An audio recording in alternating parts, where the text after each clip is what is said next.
What you think about when you're born into a fire. I'm thinking about going back to school. What do you guys think?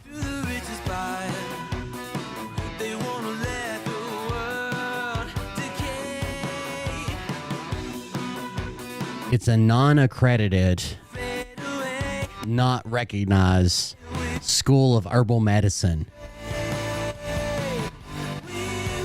Be a witch doctor.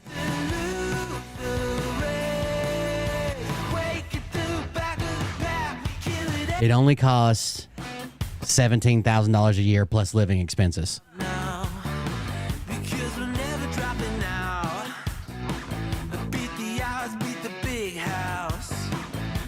It's called the School of Natural Healing.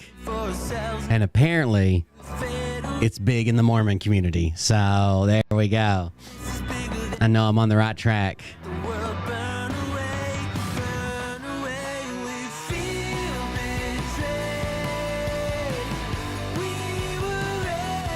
I want Bert would loan me his one sock for the road.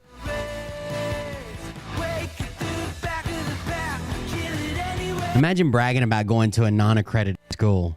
We went to this school in Springville, Utah.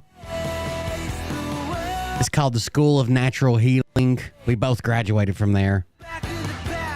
Okay, who recognizes that? Well, the school does, and we both do, so...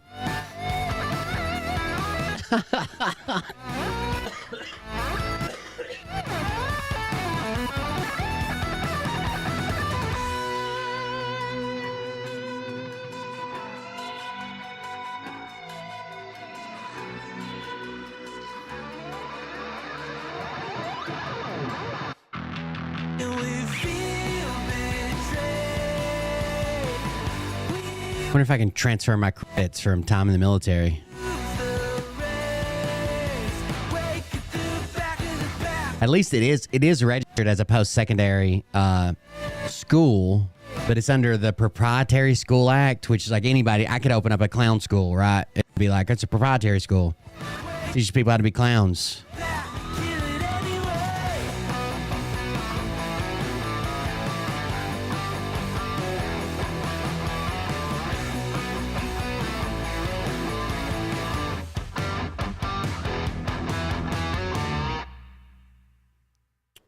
Well, there's the music. I think the timer got started a little bit late. Look at that. 13 seconds left. What are we going to do with all this dead air?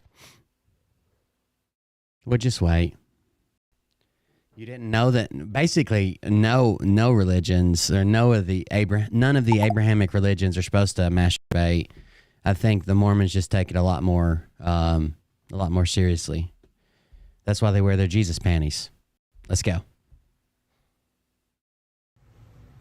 Hey Daddies, it's me, the Linda Binda from TikTok. I wanted to make this video because I wanted to thank you for watching Cold Beer Confessionals with Will Bird. I think that's just incredible. I've watched a few episodes and I'm just like very intrigued. But you know what I'm most intrigued in? Here's some lube. Big Daddy's meat stick. I heard that it's very thick, like a good old German sausage. You know, Linda and her coochie loves that. Oh, never mind. Let's not go there. Anyways, I hope you have a good show and enjoy it as you can. There's a lot of weird things that go on, especially when it comes from the realm of Linda Bindaland. So, enjoy the show. Thanks for watching. Peace out. Lynn Wick collecting that dead air. Welcome everybody. I'm still getting over the whatever the sickness was. The plague is what I've been calling it. The plague. Not doing great. You can still hear it in my voice. I just coughed. I started to laugh earlier and coughed some more shit up. I don't like taking Mucinex unless I have to because it super fucking dehydrates you. It's super it's crazy. It's insane. Like it pulls all of the liquid out of your body and makes you cough up fucking phlegm and shit. Anyways, thank you guys for joining us. I'm Will Bird. This is Cold Beer Confessional. Your Twitter wars are better than mine. Yeah, I've been letting them cool off for a little bit. I'm fixing to start hitting them again. Fucking the goddamn Q-tards running around like, you're finished coming after me. Everybody, all my fans will see that you're a joke. They'll never follow you. Oh, really? You don't believe in dinosaurs, bro? What the who was going to watch me that also doesn't believe in dinosaurs, thinks they're dragons and Nephilim? Get the fuck out of here. Take all those people with you. If you can get rid of some more and go ahead and curve them away from my channel, it'll save me some time cleaning out the chat later. Thank you guys for joining us. I'm Will Bird. This is the Cold Beer Confessional. Appreciate you guys coming out. I found one of our people. One of our peeps. Dr. J finds some weird fucking people. You want to see what Dr. J sent me? Oh, first of all, this is amazing. You guys know that I have a deep-seated hatred for Brandon Schwab, the guy that wasn't good at comedy, the guy that isn't good at MMA, the guy that isn't good at fucking math, the guy that isn't good at having a conversation, he isn't good at podcast. He just kind of sucks at everything, but he's got like this Joe Rogan stamp of approval. So he does all this fucking stupid shit. Well, he started a car channel on YouTube, and it's really bad. It's called Toon Town, T-U-N-E, like a tune you'd put on a car, and town, T-O-W-N, not like cartoon, like T-O-O-N, Toon Town. And it's really bad. It's got like 7,000 subscribers, which is crazy because he's got such a large following from like The Fighter and the Kid or The Sting and the King, The Rat and the something else, all those podcasts and Joe Rogan and shit. You'd think he'd have tons. The problem is he started a car channel and he knows nothing about cars. Like nothing about cars. But he kind of pretends like he does. Let me grab the first video. Hold on. And then we'll look at the comments here. I fucking hate Brendan Schaub. All right, here's the first video from the channel.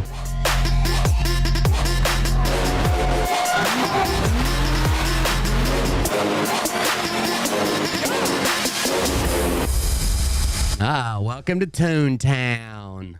Brendan What's up, Schaub. guys? I'm Brendan Schaub. Welcome to the channel. This is Toontown, where we're taking regular stock cars and turn them into insane cars. First episode. We're taking regular stock like this. If I would tell you what'd be a good channel is like I can tell he knows nothing about vehicles, right? What would be a good channel is if he just went to learn shit, right? Like he's just like, oh, we're putting, new brakes on. Can you show me how to do that? Like you do one side and I do the other side, and he just learned it. But this like pretending like he knows what's going on is basically how he's failed everything. He pretended like he was a good MMA fighter. He pretended like he was a good comedian. He still to this day, as far as I know, has the worst ever received comedy special in the fucking world. In the world. The worst ever received comedy special. So if he would just humble himself, be like, I don't have an idea what's going on, but these guys are the professionals. They're going to show me. That might actually be a show that people could watch. But pretending like you know what you're doing and faking it, this is going to appeal to people who are like car guys, who are like gearheads. You're not going to fool any of those people. The same way when you start talking about MMA, you might fool me because I don't know much about MMA until I watch your fights. But you're not going to fool Joe Rogan, right? Even Joe Rogan is like, you're not that good. So it's not great, but here it is. It starts with my very own truck. I bought a TRX for the kids, and we can't leave it there. So first episode. So the TRX is it's the Dodge four-wheel drive. It's the Dodge's answer to the F-150 Raptor. It's got like a Hellcat motor in it. It's got like 800 horsepower or something crazy. It comes with a factory lift and wheels and tires and all that stuff. It's a cool truck. It's like the F-150 Raptor.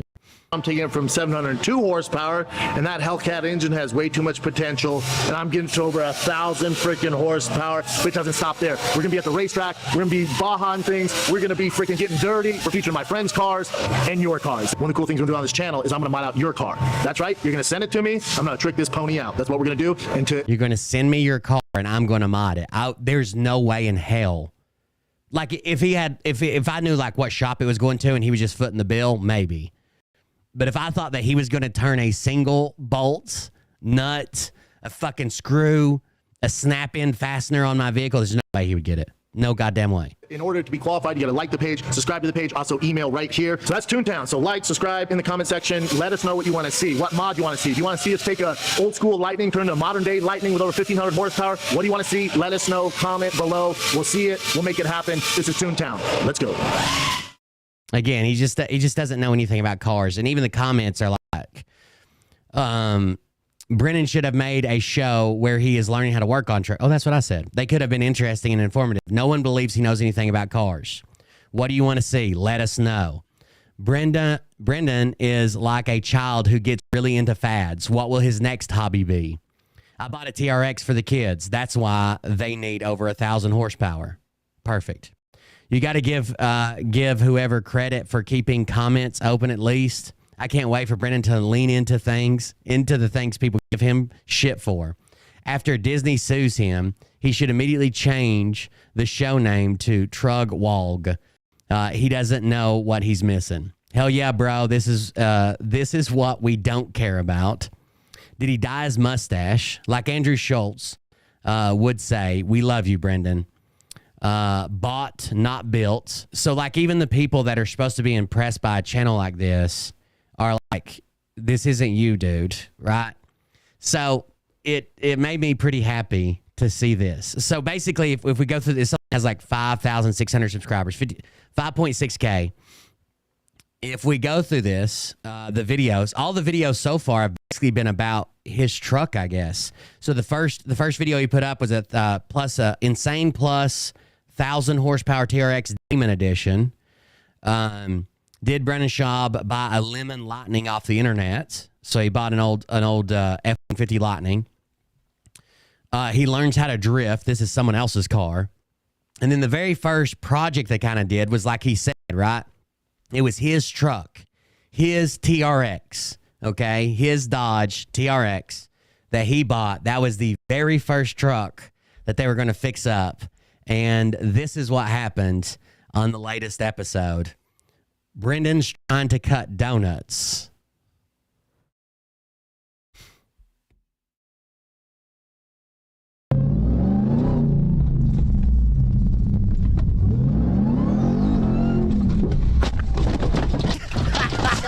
Call to the SOS service provided by the manufacturer. To cancel. He's in the press desert. SOS.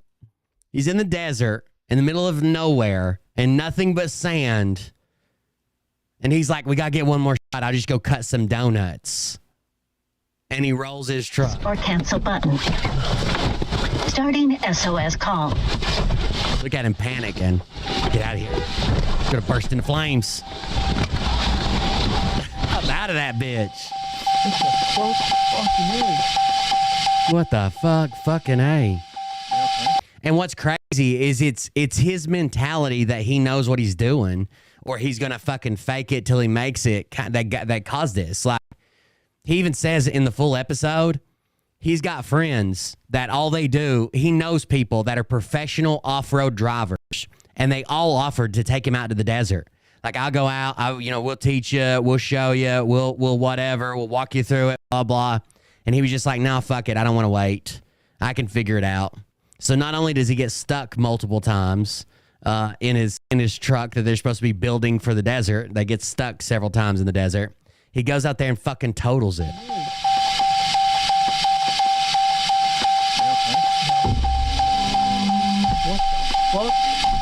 looks like you've been in a crash. iPhone will trigger emergency SOS if you... His emergency SOS shit's SOS going call off. not successful. SOS system will continue to retry.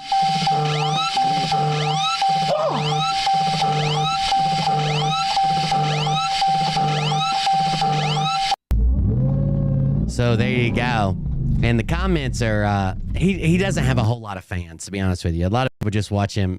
So it says Brendan Schaub versus UFC, L. Brendan Schaub versus comedy, L. Brendan Schaub versus speech, L. Brendan Schaub versus CTE, L. Brendan Schaub versus adultery, L. Brendan Schaub versus Bobby Lee, L. Brendan Schaub versus lawsuit, L. Brendan Schaub versus driving, L.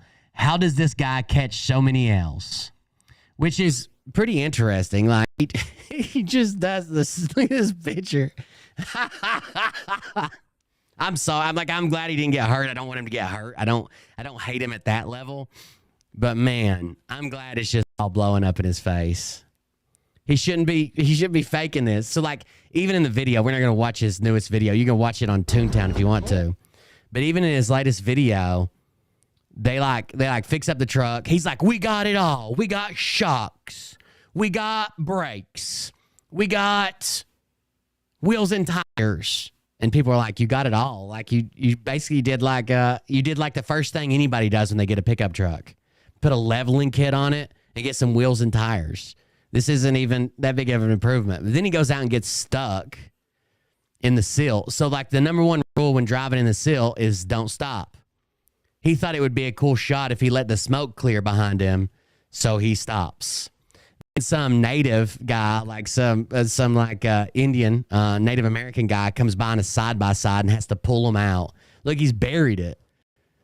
He's buried it to the frame rails. And then this truck can't pull him out. They break a strap. Some Native American guy comes by on a side-by-side and ends up pulling his ass out. And then they're like, after he gets stuck and has to get pulled out, they're like, fuck it, let's just go. Right? Let's get out of here. We got enough, blah, blah, blah. And he's like, no. We need to get some more shots. Let me cut some donuts, guys. Let me cut some donuts. You know how big of a donut guy I am, right? I'm a big donut guy. Let me cut some donuts. And that's when he rolls the motherfucker on the last shot. Well, of course it was the last shot after he fucking totaled it. The last shot of the show. Oh, Jesus Christ. What a fucking idiot. He says, thank God his son wasn't with him. He wants his son to learn about cars. So he takes him with him on all this stuff. There it is, airborne. That's a pretty good picture right there. There it is. He was trying to cut a donut. So apparently what he did was left the traction control on. So modern vehicles obviously have traction control. And if you're in a pickup truck and what you want to do is slide, the last thing you want to do is leave the traction control on, because it's going to force tires to grab. And you don't want grab, you want slide. That's why we're doing fucking donuts, right? And the more it grabs, and this high center of gravity on this truck, that's all it took. totaled. Those brand new wheels look good though. Toyo tires. Good looking wheels, ain't they? I mean, they'd look better on the ground, but damn. I don't know, man. I can't stand him. I'm glad he fucking rolled this. This has got to be like the biggest joke in fucking car YouTube that there is. I wish I was an insider with car YouTubers or performance auto YouTubers. Spending shitloads of money tuning the truck and then crashing it almost immediately is the funniest thing he's ever done.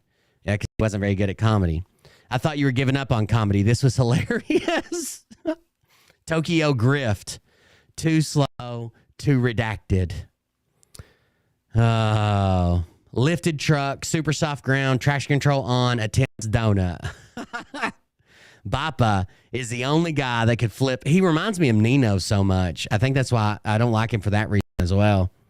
He's the only guy that could flip an off-road vehicle on flat ground. This is funnier than all of his comedy specials put together, Lamau. Y'all thought the ratchet straps were going to hold?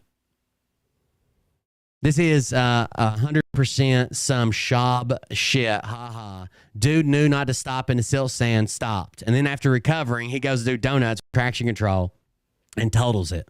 This is what happens when you have more money than brains. I'm sure insurance will love this video.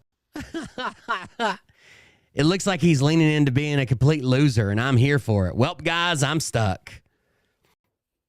Ever hear of a winch? There's an entire group of people online that just fucking hate his guts, secretly troll him, doing all a Rolling Stone. Oh.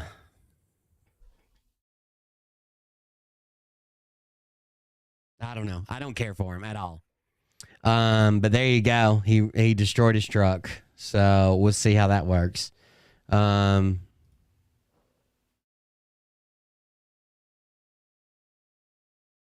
Oh, I just saw something pop up on Intel Lady's got a new Telegram. I just saw my name pop up there, but it was somebody posted my video. Yeah, this is a lot funnier than his comedy special. Like, I'll give you that much. Hold on.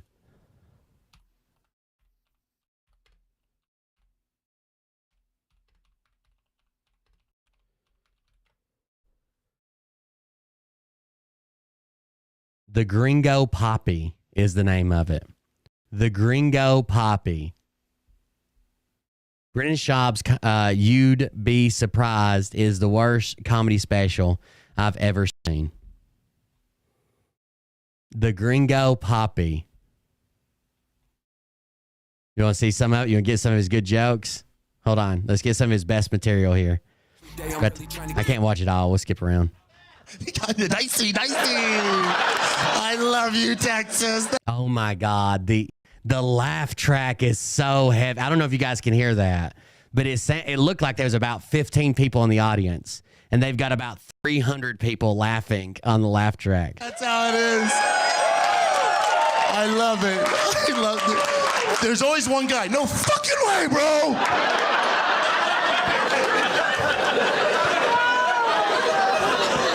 That needed a touch in this fucking temple, daddy. As he says that, he's taking a nacho, dipping in nacho cheese. Oh, my bad, Mr. Whole Foods. My bad.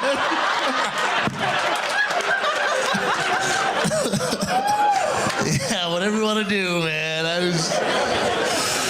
This whole vaccination. I mean, it kind of did. Like, it got him on the shows and stuff. It's just people realized really quick.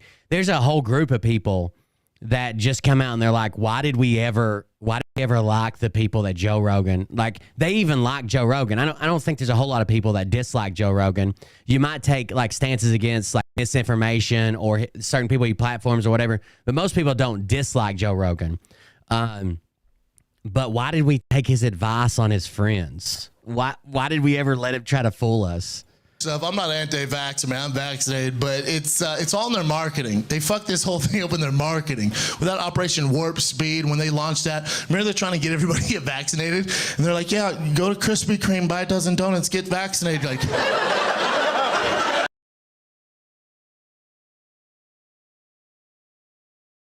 was that Was that a whole joke? The fuck? That makes sense. Wait, now he's gonna say something about like, oh, but the big fatties loved it. They got vaccinated 10 times. Yes. Wait, I guarantee it's coming. Yeah, fuck this. There it is. The fuck? That makes sense. Fat people are like, hell yeah, fuck this. Nailed it. It's so Fat people like donuts. Get it? confusing. I remember I called my mom. I was like, hey, mama, are you getting vaccinated? She's all, I wasn't. And then, you know, I love donuts. And fucking... The laugh track is just too heavy here. I can't watch anymore. Hell, he'll probably come after me. He's been known to find people that are like hundreds of thousands of fucking viewers below him and just lash out. It would be the funniest thing ever. That'd be funnier than his comedy special if he came after us. Anyways, he wrecked. I thought it was great. Made me feel good. Made me feel good deep down inside. I don't know what day we're on, but has anybody heard about the remember we were supposed to get like receipts of every dime that was spent on the fundraiser for the Phil billboards? Has that ever came out? Did any of that ever come out? The fundraiser billboards, every dime will be accounted for. We'll know everything. And then it got canceled. And then they hired a plane and mobile billboards. And then they paid somebody to walk around Hawaii or something. Did any of that come out? I was just curious how much it all cost. I actually, this isn't the first time I've tried. I had to price billboards before. And it just seemed like the billboard pricing they had was high. So I was just curious. Maybe it's more expensive there. I don't know. But I was just curious to see the receipts. Now, they put on their thing. I do know this. They put on their GoFundMe that every dime would be accounted for to the public. It'll be posted. It'll be public. So everybody knows where every dime went.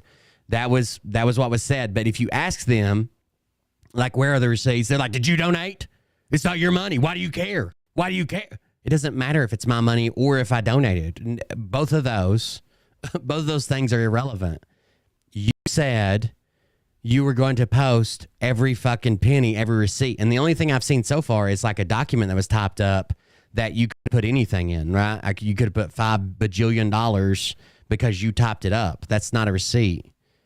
That's a spreadsheet you made, but it's not a receipt. Dr. Z said that photos of the billboards are the receipts. Perfect. Like, I don't care. It's not my thing, right? It's not my thing, but it's their thing they're doing. But why wouldn't they just leave that part out? Just leave the part out that says that we're going to publish every receipt so everybody knows where every dime went. So no one's getting scammed. Just leave that off. Just say we're raising money for advertising. Boom. You don't like it? You don't fucking like it. It was just, I don't know. It was weird. I guess, I don't know if they still plan on putting them out or what. I haven't kept up with it. Ever since I almost died, I need to get back on that. I need to get some more people aggravated. At least Nick and Dr. Z. Get them spooled up again. So I was scrolling through some YouTube today, and there's something that attracts these people to me. And I just happened to be scrolling by and thought, man, I know that fucking retard. I know that retard right there. Popped right up in my feed, and it was the one, the only Derek Johnson. I did hear that. Someone asked for receipts, and Oliver's mom's like, "You want the number to the Billboard CEO?" No, I wanted the receipts, like you said. I don't know what the fuck that was. So here we are. This guy's name's Dr. Scott. Nasara and Hope in the Last Days, Dr. Scott Young. Now, remember, Derek Johnson used to come out and say he didn't peddle this, everybody's going to get rich and famous, and, you know, there's secret this, secret that. But like every grifter, he got in on whatever he believes or whatever he made up or whatever his niche was, right? Then he's got to accept all the niches. Now, I haven't watched this. Maybe he's going to prove me wrong and be like, Nasar Gassara is bullshit. We need to stick to this, this, and this. Nobody's getting rich, blah, blah, blah. But I don't think he would be appearing on this channel if that were true. I think he's gonna fucking tap his fucking nod his head right along that fucking big ass cowboy hat on it. That guy's got to have some serious fucking neck muscles. Here we go.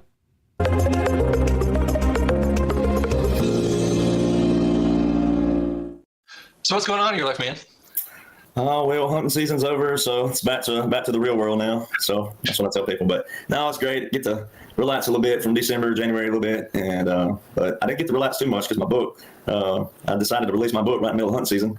Yeah, and that just dropped out here with that too. I'll show it up here on the screen, by the way, guys, so you can kind of say something about that. Yeah. So it's been a blessing. I mean, you know, it's Wow. They seem to have real chemistry. I'll show that up on the screen so people can say something about it. Yeah. Yeah, no, it's good. It's good. I just took the documents basically that everybody knew, and that's still up for people who can't afford a book. Understand, you know, where we are right now. I don't think he added anything to this book. Like mostly it's just him sharing stuff from federal websites and misinterpreting it. I think there's any difference between every show he's ever fucking done, except the only changes I've seen is he went back and deleted the part about the Obama soldiers torturing him. I've still got the original, but he updated that not long after we called him out on it, about being tortured while he was in the military. And that's why he got out of the military. He was being tortured by Obama soldiers. And then he changed laws and orders to, we made so much fun of laws and orders. He changed it to what? Bipartisan pass laws or something like that? Bipartisan laws? It's just for people who can and kind of want to see a chronological order from all the laws and orders that President Trump put into place himself, but also what he used from years past with the generals to be able to pull off this. And of course, it has forwards by two great people, and there's going to be some additions. But I've never even heard him pitch Nassar Gassara. Actually, back in the early days, I remember him saying, like, he didn't say Nassar Gassara, but he's like, all these people are telling you everybody's going to get rich, not worry about this and do that. He was calling that out and saying it was fake. But now he's on a literal channel named Nassara and Hope in the Last Days. The description of this video says, when does the QSF go off? Is it the official government documentation? Is it in the official government documentation? Why has the EAS taken so long to get out to us? Is there going to be a currency reset to gold? Has Trump talked about the Constitution and the return to the gold standard? And then it says Derek Johnson. On the set, because it's gotta have a finale, because I had to cut off somewhere because this isn't over yet. But it's got two great additions right now by Lieutenant Colonel Bosey, who was a lieutenant colonel in the Australian Forces Special Operations, and then also Richard Bosey kind of thing. Is that who it is? Say that again. Richard Bosey, or that's him. Yeah, okay. That's him. Yeah, I can't call him that. He'll make me do push-ups for life. So, and then it's Ricardo, I believe. So it's Ricardo. Oh, right. For Australian purposes, but yeah. So and then full bird colonel, retired former deputy commander of Delta Force, Colonel Charles, also known as Chuck Seller. So, and then I'll have some additions on the end of it by Major Jim O'Connor, who's now Bishop, very, very intelligent man, went to West Point, and got a few other colonels interested in hopping on. And then also, of course, I'm gonna get Brad Wozniak, Canadian veteran. I think some of these people are so blinded. I think some of these people sign on to some. First of all, don't be surprised you find retards in the fucking military. Like, I always hate this argument when someone's like, well, this guy said it and he's in the military. Yeah, there were fucking idiots when I was in the military. Like, all the rules that are written in the military are because someone did something so dumb. The day we were deploying one time,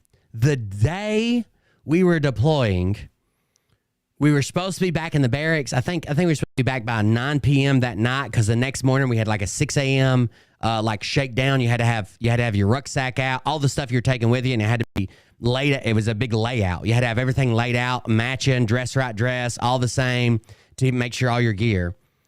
A couple soldiers that were deploying with us stayed out gambling, got drunk, didn't return to post. We had a 6 a.m. formation. And at 6:23 during the formation, our fucking commander gets a phone call that the guy that was driving, they were all in one car. I think there's three of them. And the guy that was driving just got pulled over at 122 miles an hour in a 35 mile an hour zone, trying to get to fucking base before we had formation, 20 some minutes late. Like there's idiots in the fucking military, right? Like there's fucking idiots. I also think that a lot of people just sign on to some of this really dumb shit because they just want Trump so desperate. Like they really don't even believe a lot of this shit, but they're like, oh, it's related to Trump. It makes Trump look good, so I'll repeat it, kind of deal. Yeah, that guy got in big trouble, and so his friends got in trouble too. But the guy that got pulled over, he's still deployed because we needed people bad on this deployment. We were like going to be short people, and we were getting some IRR guys, irregular reserve guys. Anyways, he's still deployed, but when he got to formation, the layout and check was already over. They released him. He got pulled over by the local police. The local police transferred custody to the base police. The base police came and transferred custody to our commander and XO, and they had him. And I remember we were doing our layout or whatever, dress right dress, and him and his whole section had to add two fucking sandbags to their rucksack. And he went and got these two sandbags. The commander went and got one and had somebody help him get the other, and got two sandbags and gave them to this guy. And he said, "Here, maybe this will slow your little ass down," because he had a charger, I think. Yeah, I think he had a charger or something. He's like, maybe this will slow your ass down. And those were inspectable items. He had to carry those two sandbags the rest of the deployment, and so did the rest of his section that he was in. AJ Roberts, the British veteran, we'll get a lot of different veterans to hop on and write their pieces in there. That way we can get as many stories as we can in there by those guys, their personal stories, but also, how we all tie in and how tie this together with the military. Right. How this is tied together with the military. There is no way that I would risk putting a blemish on my service record by signing on to this fucking, if these people aren't already full Q-tards, let's say they're just regular military, and Derek Johnson comes up to them and asks them to sign on to this, there's no way. What is the upside? Because it's not happening, right? We're headed for an election. None of this fucking happened. We're headed for an election. I don't know how close we've got to get before you guys fucking call it, but it's not being canceled. Trump's not being brought back in. It's not fake. It's not this. Why would you put a blemish on your military record by tying that to this fucking conspiracy? No. You know, something I know, and I'm going to make this comment too, there are bunches of people who are faking Derek as they're faking me on Telegram and TikTok. One person told me, like, this one's faking. And I finally, I've been telling people, stop with the QFS, crypto, and all these other whatever fakes going on TikTok one day. 250 different doctors got, so there's just a million of every single one of these. And you guys don't understand. We're not going to contact you just for the heck of it to sell you something. We don't have time. First off, it's like, I don't mean that bad. Unless it's Derek's book. I mean, he will literally contact you. Actually, he won't even contact you. If you guys don't know, I haven't seen her here tonight, but Red Pill 78's girlfriend and Red Pill, Zach, Derek just mailed them a book. They didn't request it. They didn't ask for it. They don't like it. They come in here to laugh at Derek with me, everybody else. He just mailed them a book, which is kind of fucked up when you think about it. He was mailing books to influencers, I guess, hoping he would get a fucking a good review or some shit. And his own fans were like 6 weeks, 8 weeks, 10 weeks saying, "Well, I didn't get my book. I didn't get my book. Why not?" But he made sure to. Oh, there it is, autographed too. That's right. Red Pill 78 girlfriend in the chat right now saying that's true. He was mailing it out to influencers and not the people who paid for it. I would love to talk to everybody personally. I would, as far as a personal level. Sure. Get to meet you, get to know you, but not like that. And then I can assure you right now, since we're bringing that up, that if anybody should be talking QFS as far as the details, it's this guy right here. It ain't me. That's the funniest one, is they got me out there talking about the QFS and the like buy gold and silver. And I'm like, look, I understand it from just your basic legislation principles. That's not one I've. Where's this legislation? Where's this QFS legislation? What basic legislation? I'd like to see that. Sounds pretty interesting, no? I was going to bring this out later, but yeah, you guys can probably hang on to this while we got some momentum going early in the show. It'd probably be a good time to do this. No, we may or may not have my boy Brad over on Kick, Brad DuPlisa, DUP. I never say it right. I don't think. I always get self-conscious about how I say it. DUPLISEA. He's the one who has the folder that is full of all the sounds. He's the one who did the Kathy H bot and stuff. He has been training a Bert bot. He has been training a Bert Rogers, a Bert Lynch bot. And last night's show, when I muted and I'm like, oh, we'll listen to that. I got to listen to this, but it's not ready yet. You guys can't hear it yet. That was the first iteration. Here is round 2. You guys haven't heard number 1 or 2, but here is round 2. It's better. Ladies and gentlemen, I have some good news, really good news. I'm going to start my own OnlyFans page. You'll be able to watch me get lathered up in baby oil and share intimate moments with my lovely feline friend. Meow, if you know what I'm saying. Buckle up, folks. Or should I say unbuckle, if you know what I mean. Wink, wink. Zelly me. Please, please, zelly me. And ignore the trolls. Lord Jesus Christ, I command you to rid thy chat of trolls. Amen. Zelly me. So he hasn't fed it a lot of information yet, but it's pretty fucking close already. Like there is still like some stutters and some gaps, but he's good at this AI shit. He's always fucking dropping links to stuff. I'm part of his Patreon. He's always dropping links and folders and stuff to use on the show and sound bites and shit. But he's still working on it. That's number 2. The first one had some like big gaps where nothing was said, like between words. It's getting better. It's getting better. Keep training that bot. We're gonna need a Derek Johnson one too.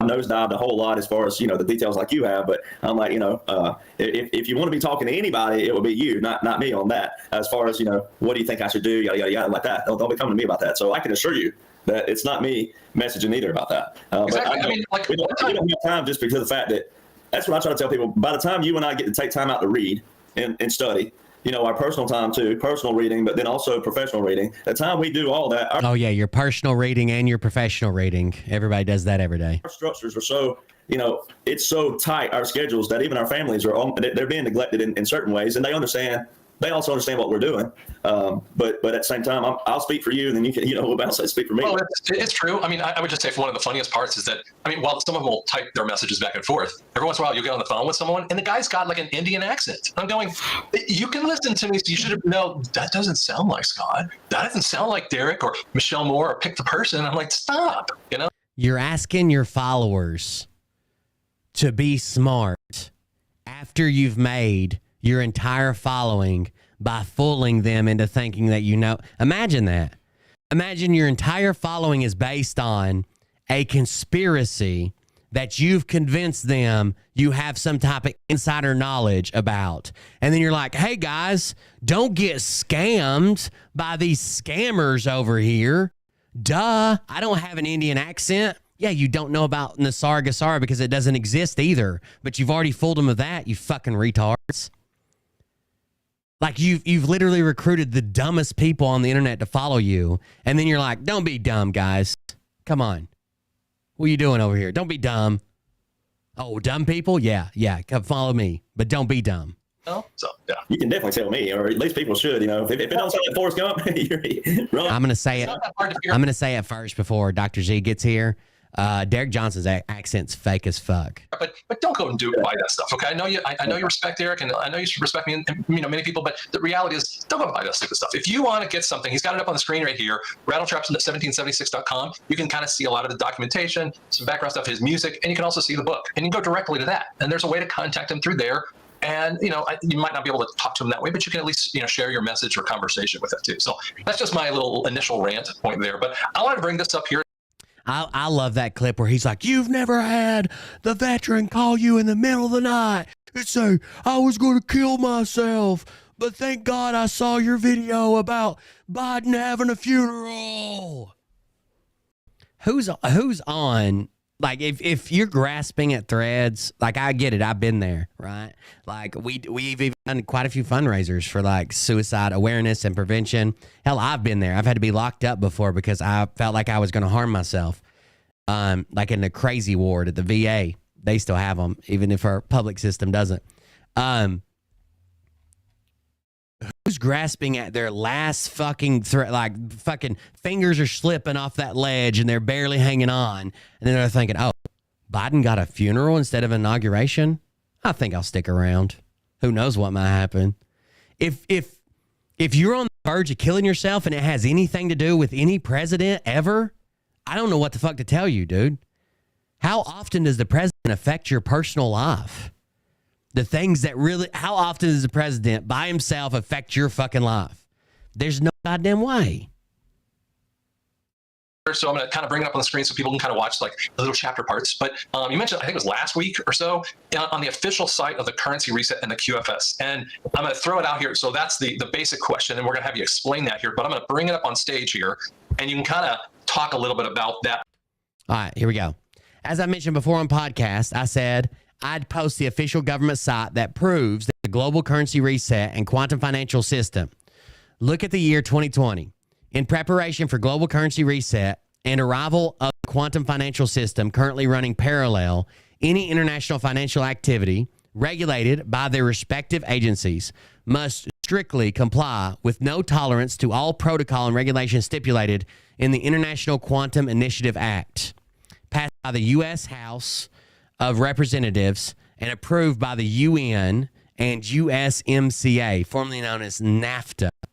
This is the, what does it say? The International Quantum Initiative Act.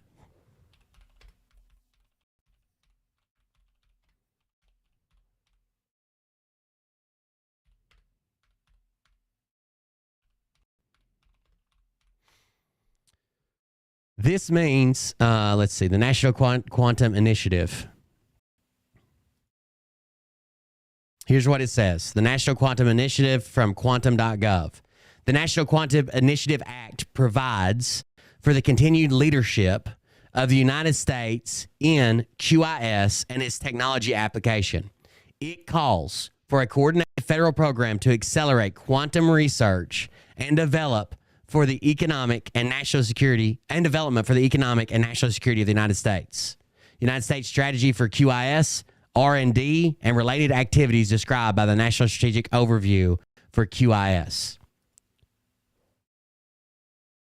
This literally has nothing to do with fucking banking or monetary systems or rollouts or gold policy. This doesn't have anything to do with it. The National Science and Technology Council, NSTC, is the principal means by which the executive branch coordinates science and technology policy across the diverse entities that make up the federal research and development enterprise. A primary objective of the NSTC is to ensure science and technology policy decisions and programs are consistent with the president's stated goals. The NSTC accomplished multiple national goals. The work of the NSTC is organized under the committees that oversee subcommittees and working groups focused on different aspects of science and technology. More information is available at whitehouse.gov/OSTP/NSTC. The Office of Technology, about the Subcommittee on Quantum Information Sciences. The NSTC Subcommittee on Quantum Information Science, that's the QIS, Quantum Information Science, coordinates federal research and development in quantum information science and related technologies under the auspices of the NSTC's Committee on Science. This coordinated R&D, research and development, aims to ensure that U.S. leadership in quantum information science and its application is maintained and expanded over the next decade. Acknowledgements. Copyright information, that's basically it. This is about quantum computing. And it doesn't have anything to do with your fucking bank. It doesn't have anything to do with, new notes instead of bills. I don't know what the fuck people think this is. If we go on to read Derek's quotes, and then it says, this means all financial obligations involved in the finalization of this and any other international settlement must be satisfied in full and specifically by the registered beneficiary, in this case being names removed. An audit performed by the International Organization of Supreme Audit Institutes, OTASE, revealed a seemingly innocently overlooked deficit caused by the before-mentioned international settlement moving into a new bracket limit requiring a readjustment of certain financial obligations when the cost differs depending on the bracket in which it currently fits. Below is a table showing the financial obligations required by the federal government of Mexico, which depend on bracket limits and the bracket limits affected. Currently running parallel military occupation and continuity of operations, also running parallel, who ended NAFTA, same fella who passed the Quantum Initiative Act, who talks about USMCA in his speeches and at his rallies. Enjoy the world's greatest operation known to mankind to date. Everything is in writing. It's in a chronological order. All the bipartisan legislation. The movie is ever so epic and awesome. OCC.gov, baby. We're gonna type in this website. Hold on. www.occ.gov/news news issuances CS/alerts/2020 /alert-2020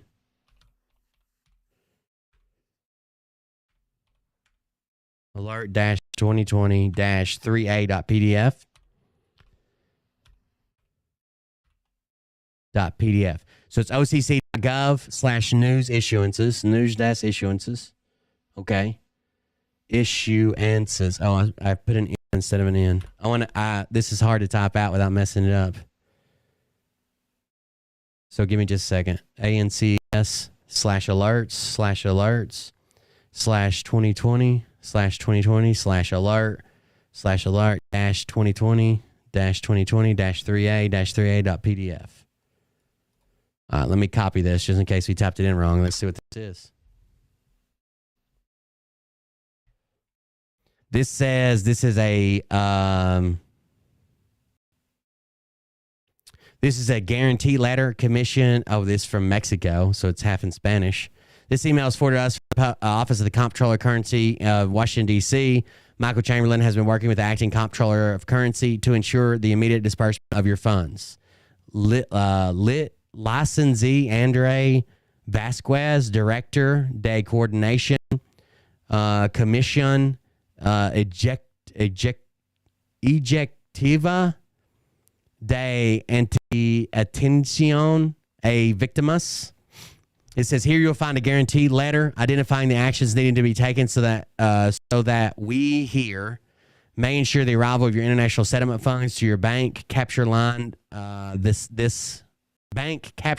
same week.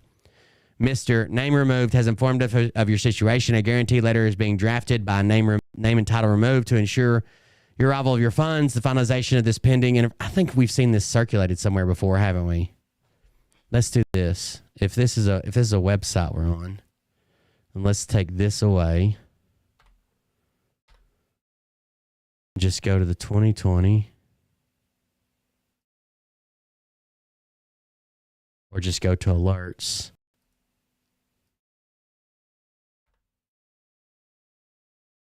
Huh.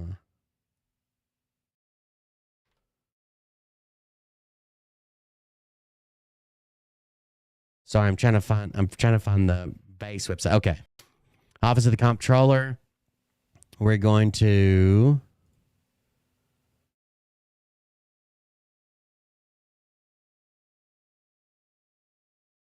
what was it? Alerts 2020.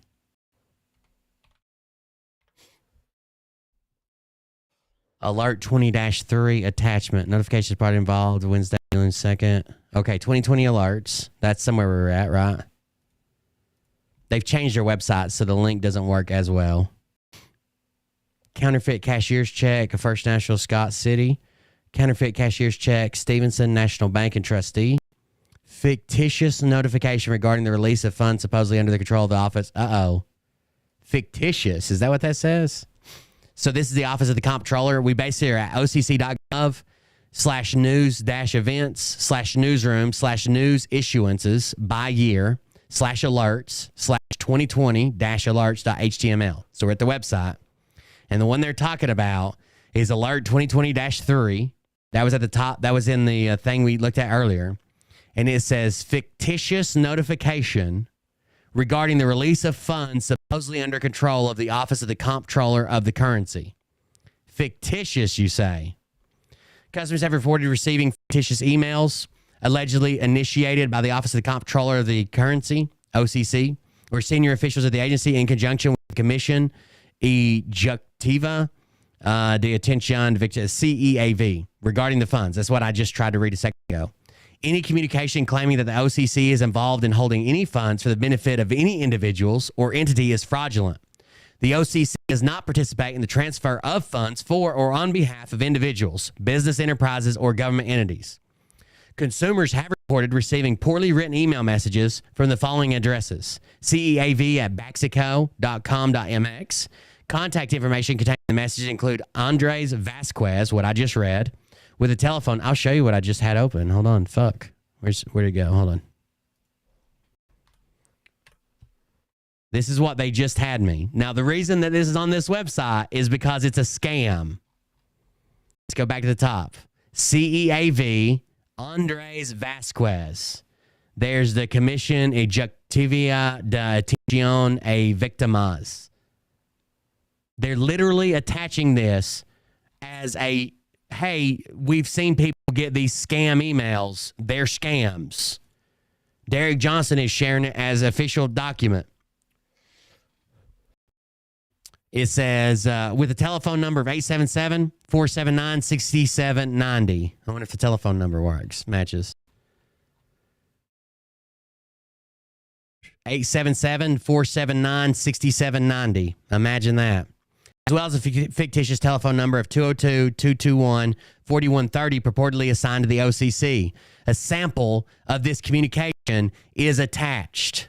A sample of this communication is attached.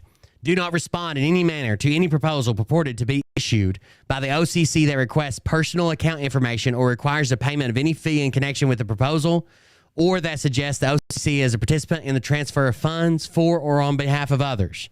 The OCC recommends that consumers file complaints with the following agencies as appropriate: OCC, U.S. Department of Treasury, Federal Trade Commission, National Consumers League, Better Business Bureau, Federal Bureau of Investigation, Internet Crime Complaint Center. If correspondence is received via the U.S. Postal Service, contact the U.S. Postal Inspection Service by telephone. For additional information regarding other types of financial fraud, please visit the fraud resources page on the OCC website. And then right here's what they're having you link directly to. They don't want you landing on this website. They don't want you landing on this website at all, because this tells you it's all a fraud. They want you going directly to this link. And I'm sure as soon as we open it, it's going to be the same fucking, there it is. The guarantee ladder. This and this are the same things. But it's hard to get from this back to the original website, because you've got this Chrome extension, GP, hand, law, Poffmark, whatever. It's got all these letters in it, right? So it's hard to find the root unless you know what you're doing when you go to a website and is searching through a website. It's from June 22nd, 2020. And since that day, it's been called a scam. It's even labeled sample fictitious correspondence. Fictitious. But they're running around sharing it as if it were real. Of course they are. I mean, just what you had said there with that. Yeah, so the, like I said, I danced around a little bit just to show people. I had some comments in the early days about, prove it, show where it says that, things of that nature. And, what I do is take the general synopsis. I always tell people, first off, the first thing is, if you're frustrated, tired, angry, mad, bitter, sad, whatever you are out there, those are feelings. And those, God don't work on feelings like that. God, if we went to God one day and God went, oh, I'm having a bad day, sorry, I'm in my feelings, we'd be in trouble. So I show people, first off, the big pictures: a military occupation, which is the law war manual, and then your federal continuity directives, which are your continuity of operations that's taking place. And so all this falls under it. This is one of the key components, though, because... Dude, I couldn't believe when the Frog News guys had all those people calling about... They had so many people calling, trying to cash in their birth certificates, that when I called to ask about it, they're like, did a YouTube channel called Frog News Network send you? And I'm like, no, I'm just asking about it because I figured there'd be a bunch of people calling. She's like, all day. Then the very next show they're like, we didn't tell you to call. We didn't tell you what to do. We didn't take Mike Penny, dude. I mean, what we're going to get into... I think we should have lost Mike and kept Doug. because we talked about it in the pre-show. We'll get into it further in depth, but it's the financial system of what we established. And so, it affects all our lives. It don't matter what you look like, where you come from. If you're an American, all this affects all of us. So it's always humorous for me when someone says, prove it. Well, okay, I will, because I know where to find it. I give the receipt. Uh-oh.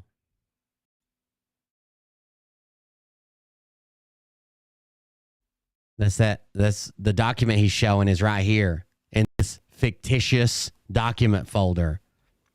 Fictitious document. That's the document he's showing on screen right now. Right there. Right there. It's even labeled fictitious.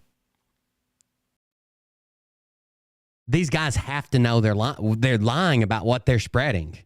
I'm done over. I'm over with the, oh, well, I thought it was true. Well, someone sent it to me and I just believed it. They have to know they're lying. They have to know they're lying. They have to have some point. At some point, they have to have the responsibility to look it up. And after they look it up, they have to know they're lying. 100%. So when you go to the office of the comptroller, you can go to OC, just type in occ.gov. I know Madison is for sure selling the patches. She says that she uses them on the kids she rescues. On Google, and you go to the office of the comptroller of the currency.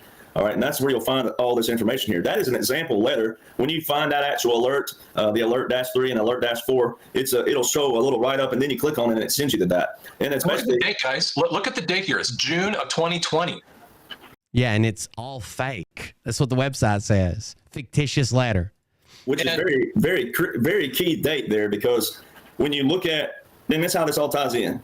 So when you look at when Donald Trump would have become a wartime president by visualization, he was already under. He's showing every page of it, by the way. These are just all the pages that are in it, is what he's scrolling through, all these different pages. Saying, look at the date, guys. Look at the date. June of 2020. Look at the date.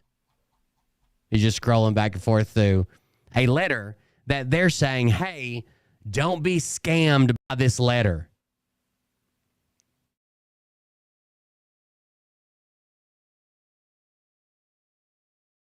Military occupation. Best source they have. Right, and what proves military occupation is a capitulation tour. When he went to the Forbidden City of China, when he went to North Korea, when he went to Saudi Arabia, Argentina, all these countries that submitted to him. All right, that's what's called capitulation. You'll find that in the Law of War Manual. All right, so you got it, and that's a long read, but go to chapter 11 and it'll save you a little bit of time. But go to chapter 11 and read all of chapter 11 in the Law of War Manual. All right, so that proves that. Then when you look at the visualization, so if you're awake, like Dr. Scott and I, we call awake. If you're just now hearing this, awake means you know the legislation, you know it pretty fluid. You just see it kind of like a scroll in your mind like we do. Then awake means you know the legislation over here, and then you can see a visualization and know, oh, that pairs with this law or that pairs with this order. So for those that don't know that, Donald Trump would have had to been, so there's 90%, I would say 90, maybe more than that, but I'll just go with the conservative. 90% of America still have no clue what's going on. The average everyday American, not knocking them because they're working, they're skating, they're scraping by because of this crap system we've been under for hundreds of years. All right, but the average American have no clue, so they had to see this play out a certain way. So for all of you that are here listening, you're awake, give yourself a pat on the back. But there you go. Date is key because Donald Trump put in the War Powers Resolution Act. All right, they amended that. All right, that means Congress. Donald Trump didn't put shit in. Congress passed this to rein in the president's power. They were worried with Trump at that time and what he might do and how broad his power was. So Congress passed a law that says, hey, every so often you got to come report to us about, our troops, allied troops, where we're at, what material we're using, how much it's costing. And then the president's added a little addendum that says the president doesn't have to come specifically. He can send a general instead. They amended that act, all right, meaning they declared something in there. And I can tell you right now, no war has been officially declared since 1942. So the word declared can also be misconstrued out there. We have not declared an official. Korea wasn't declared. Vietnam wasn't declared. Iraq wasn't declared. Panama, all the places we've been were never declared. All right, so you got to know that as well. But in that War Powers Act is where the president can send troops into hostilities, war, anything of that nature. All right, Section 1550 was not there until Donald Trump put it there. All right, and it said in that clause, in the first 180 days, this needs to happen. And it's so technically that last formal declaration of war was World War II, but there have been multiple resolutions authorizing the use of military force through Congress since then, obviously. report to the defense committees and to the Congress. And then when the president does send troops into hostilities, he has 48 hours to report that to Congress. Well, guess what? Congress wouldn't have put that in the War Powers Resolution Act if Congress didn't sign off on that. Right. All right. So Congress did sign off on that. That's why it's in the War Powers Act, Section 1550. So in that first 180 days, that June date is in that. All right, would be in that. June 17th is. You mean on this fake email that was sent from a scammer to try to get people's... The whole purpose of this email is to think that it has something to do with you and you send them your bank account information. That's the whole purpose of this email. They want your bank account information so they can steal money from you. What does that have to do with the War Powers Act? 16th, actually. Right June here. the 17th will be the actual end of that date. If you go from December the 20th, 2019, it would put you at June, I believe it was June 17th, would be the first 6 months to the T. All right. So that, if that says June 16th, I mean, you can't even get. Now, what people will discover, though, that you can't even get now. All right. So that, if that says June 16th, I mean, you can't even get. Now, what people will discover, though, is that is an example letter that would be sent to people saying, hey, if you get one of these, don't fall for it. But they're showing you, though, what is actually taking place, because they wouldn't be having to send you a warning letter or say, hey, this is what it would look like. Don't fall for this if it wasn't taking place. Right. Okay. So it is a scam. Okay. It is a scam. But they're lying to you because they don't want you to get your Nasara Gasara. So I've had that argument before. A warning letter saying, hey, if you get one of these, don't fall for it. What they're showing you, though, is that is an example letter that would be sent to people saying, hey, if you get one of these, would be the first 6 months to the T.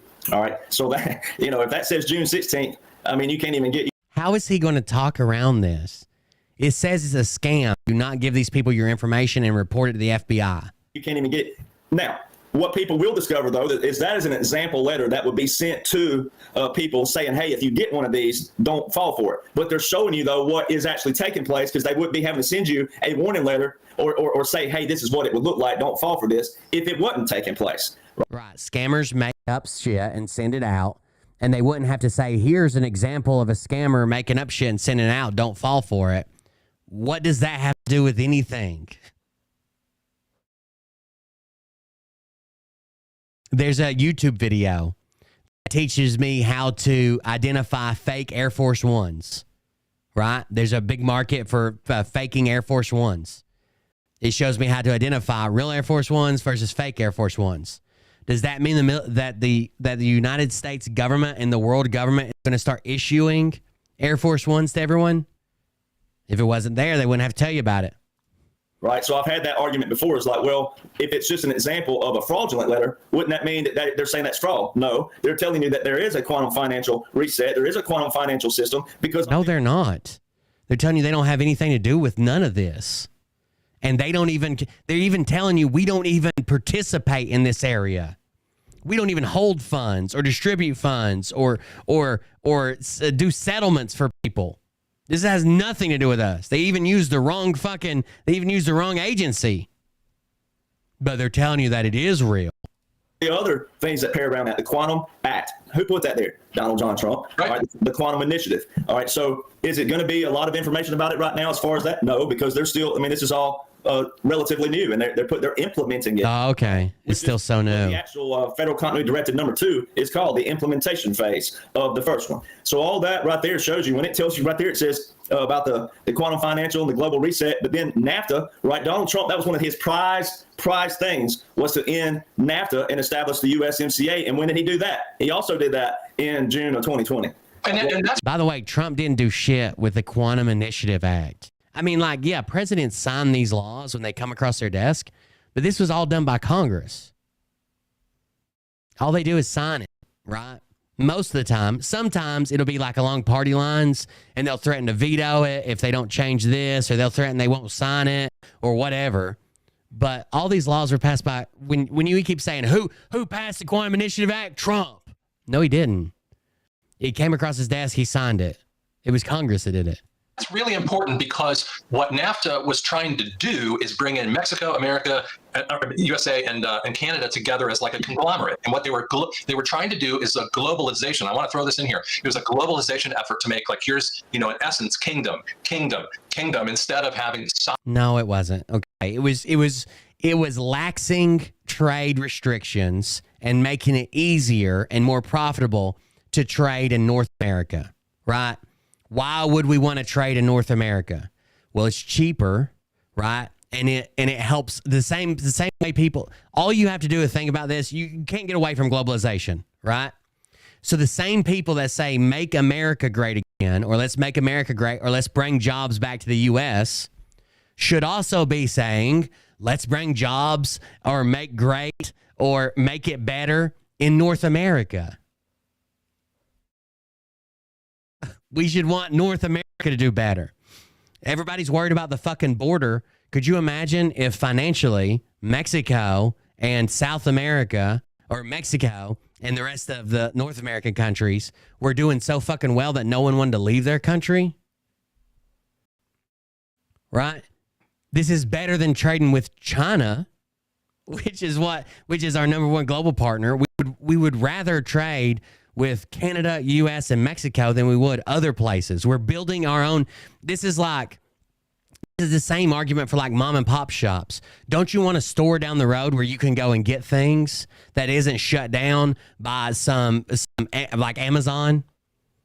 Amazon's nice, don't get me wrong. You can have stuff in 2 days. It ships quick, blah, blah, blah. But if Amazon shuts down all the local stores, let's say you have no local stores at all, the only way you can buy things is online through Amazon.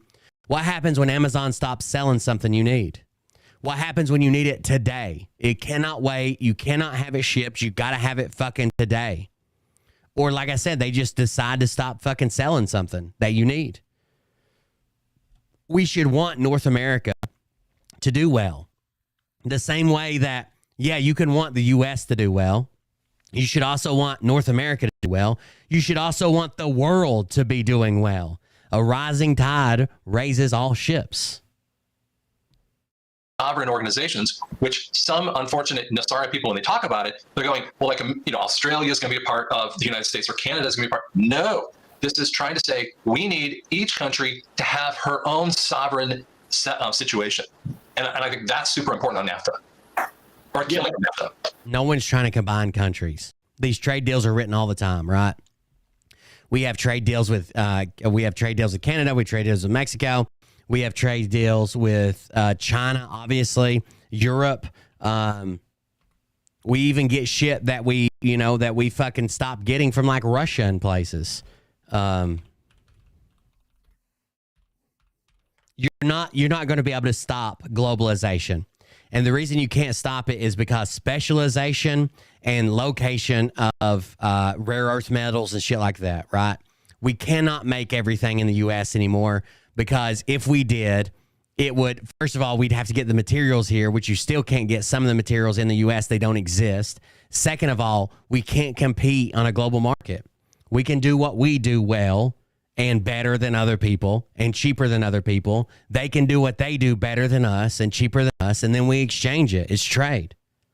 Yeah, I agree with that. And President Trump said that. When he says America first, he doesn't mean that America and the heck with everybody else. Right. He's saying that America first, Americans, hey, Americans, America, let's look at America. Australians, if you're... By the way, the USMCA is the United States, Mexico, Canada agreement.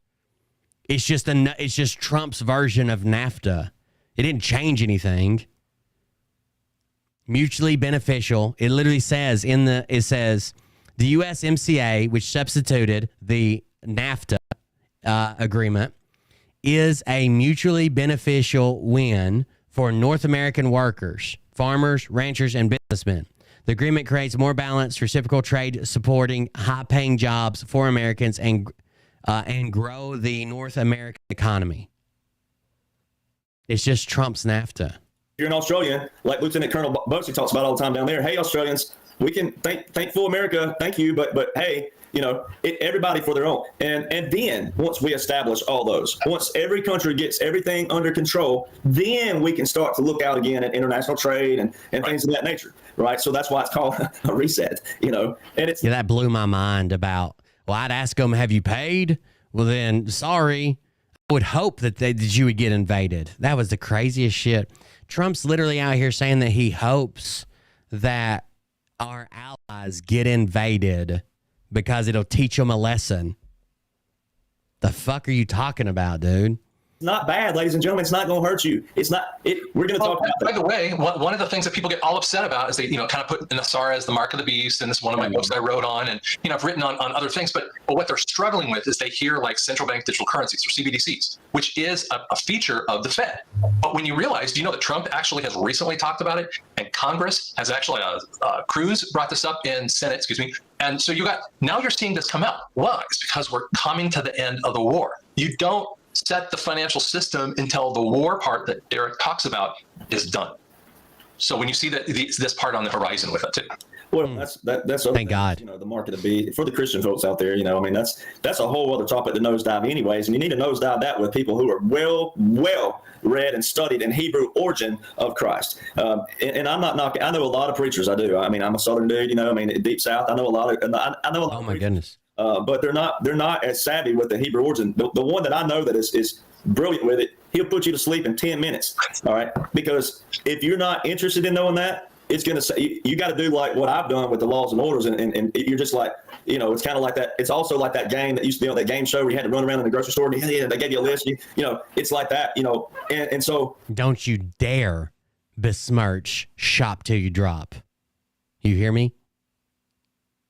I'll show up at your house. That whole mark of the beast thing, like, ladies and gentlemen, we still control that because God gave us free will. God gave all of us, each and every one of us we have a soul, right? We have a mind, and we control. And that's what President Trump's been talking about a lot, is that we're going to decimate street crime by 75 and 85%. Yes. So we control that. We have to maintain that, though. Right. See, God gave us free will. He gave us the will and the domain to even take care of the animals and things of that nature, farm. And the Bible tells you to drink, marry, and be happy. Right. It tells you to live your life. It doesn't say anything about fearing any of this. And then the other thing I've been separating is, once again, the gold-backed digital currency has nothing to do with the CBDC whatsoever. Oh, my God. It has nothing to do with central bank. And that's been clear, because when you read about the gold-backed digital currency, what little bit you can, it never mentions about the CBDC unless it says, well, the feds have been talking about this and that. But they're not together. They're separate. All right, and especially Texas. Texas is a state that's the state to watch and what's going on, because, well, what's going on down there? Well, first off, you always got to listen to President Trump. Right. I've been taking heat for this, and that's fine. I'll keep taking it because I listen to him. I don't hear him. I listen to him. But I don't. Okay. CBDC, central bank digital currency, is just a digital currency that would be issued by the country's bank. Their central bank. So if our U.S. Treasury came out with a digital currency, that would be a CBDC, a central bank digital currency, right? And it would be digital dollars or whatever. Any country can do this, and it can be based on anything. So if they wanted it gold backed, I guess it could be gold backed. If they wanted it fucking backed on Bitcoin, it could be Bitcoin. If they wanted to host it on fucking with a different lobster or whatever the fuck. What's his name scamming people on now, they could do that. All the CBDC means is that a central bank issued it, right? It wasn't just a company or a startup or this group of friends on Reddit. Going on down in Texas is That's very right. key.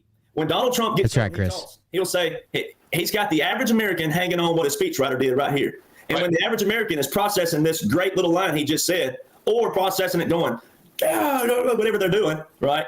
When they're processing that and saying that, instantly he puts a central casting right behind it. And they never hear that. And they just skip right over it to the next great line that the speechwriter put. Perfect. Every time he talks about the border, he always mentions something to do with central casting, which means, ladies and gentlemen, the border, if you're awake, you shouldn't worry about the border. When he says that, he's trying to get all the people who still have no clue or don't care, rather, or thought they didn't care. He's trying to get them to wake up and go, hey, it's a policy issue. He just mentioned in his speech again the other day about Title 42 again, right? So Title 42 is one of those key things to go back into of 2020 and bring it up to when they said Biden was going to terminate it. Biden didn't terminate that. Congress did. All right. So that should show you that as well. Trump. I fully believe that. I was thinking about Whiplash and Emily. You're right. That's who I said when I said what's his name. I was talking about Whiplash. Trump hit some type of obviously resignation. It resonates with the Q-tards and gets them all pumped up when he talks about central casting.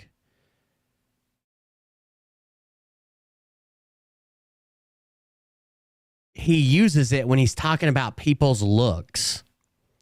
And the way he uses it, obviously the Q-tards are going to hear whatever they want to hear. There's no way to prove what he said or that they heard it wrong or right. They just hear whatever the fuck they want to hear.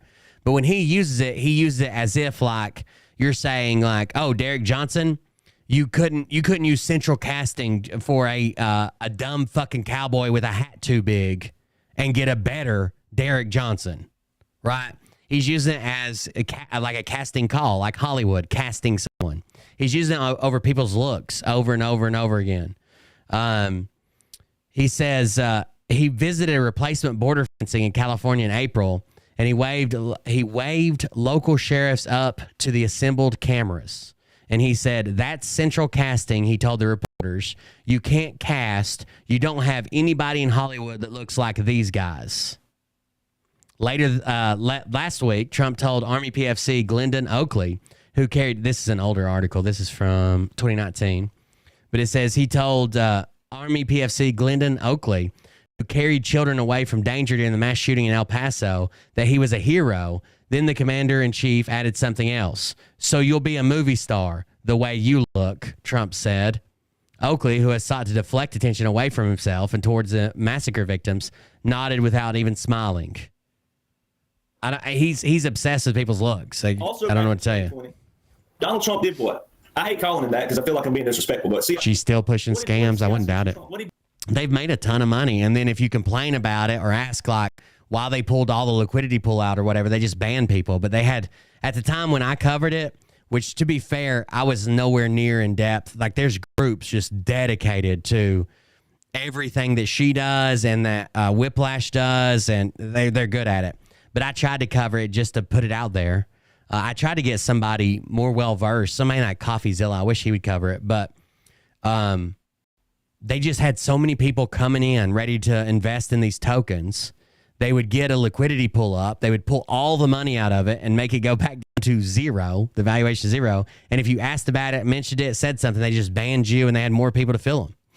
He did. He gave the state governors control of their states way back then. But he also did that to see what governors were going to comply with the new laws and the new orders as well. So there's a lot of play-ons with that for all of us that are awake, right? Well, what did Governor Abbott, what did he just say recently? He said a bunch of things, but he said about the suspension clause. He mentioned the suspension of the Constitution. All right, that's very key. That's in the Constitution, ladies and gentlemen. It's called the suspension clause. All right, when there's a rebellion or invasion, they can suspend the Constitution. What has the media been hammering President Trump about? What did the girl in the CNN town hall meeting? Everybody got riled up about how rude she was, and no one was listening once again. You let your emotions control you. You can't do that. You got to listen. There's a lot of, they just lace it in there. It's like filleting a fish. I mean, just like, choop, choop. Oh, is it? So they talked about what? They talked about, she said, you said you were going to suspend the Constitution. I said, I never said that. He never said he was going to, right, ladies and gentlemen? They said if they have to. It's all to show you. He never said he's going to. He just said he could and he probably would. The powers of the president and the power that you'll hear people out there say the Constitution doesn't say that. They know anything about the Constitution than I know about a Ford Ranger truck manual. I have no clue what that, because I don't read it, because I don't drive a Ford Ranger, right? So it's one of those things. So what did Texas do recently? The Texas Guard. A lot of people don't even know Texas has their own National Guard. Their own. It's called the Texas Guard. The Texas Guard put a flag up on their headquarters. Come and take it. And they told the Federal Border Patrol, if you get near this border, we'll arrest you. We'll take you out. So, ladies and gentlemen, they're showing you who's in full control. Because if the old I thought super secret Trump was really in control with the military. Federal corporation was still in control, that wouldn't be happening. Oh, okay. So I think that what you're saying there. By the way, I want to kind of throw this out at you. I mean, this is so basically they feel like they're working a puzzle. And they've already got the completed puzzle, and they know exactly what it looks like, which is just fucking craziness, right? Joe Biden's a lizard person clone, and Donald Trump's secretly in charge. So then they just sit around and watch for pieces to this completed puzzle, when actually the puzzle looks like, it should look like just normal fucking Joe Biden was elected. If you don't like it, oh well, there's another election coming. But they think it should look like Trump is secretly president. He's doing the Sargasar. He's in charge. He's in the military, and he's got them all with him. And none of the military. And Joe Biden's a clone, and everybody else has been arrested at Gitmo. So when they sit around and wait for these pieces for the puzzle, they just take anything they can and cram it in to where it fits. That fits my puzzle. That'll make it look right. Something I'm working on right now with another guy named Dr. Jeff Swanson. I mean, that's my baby right there. This is just one of the things I have out there. Is an end time kind of thing. It'll be a poster. And we're just trying to finish. This is perception.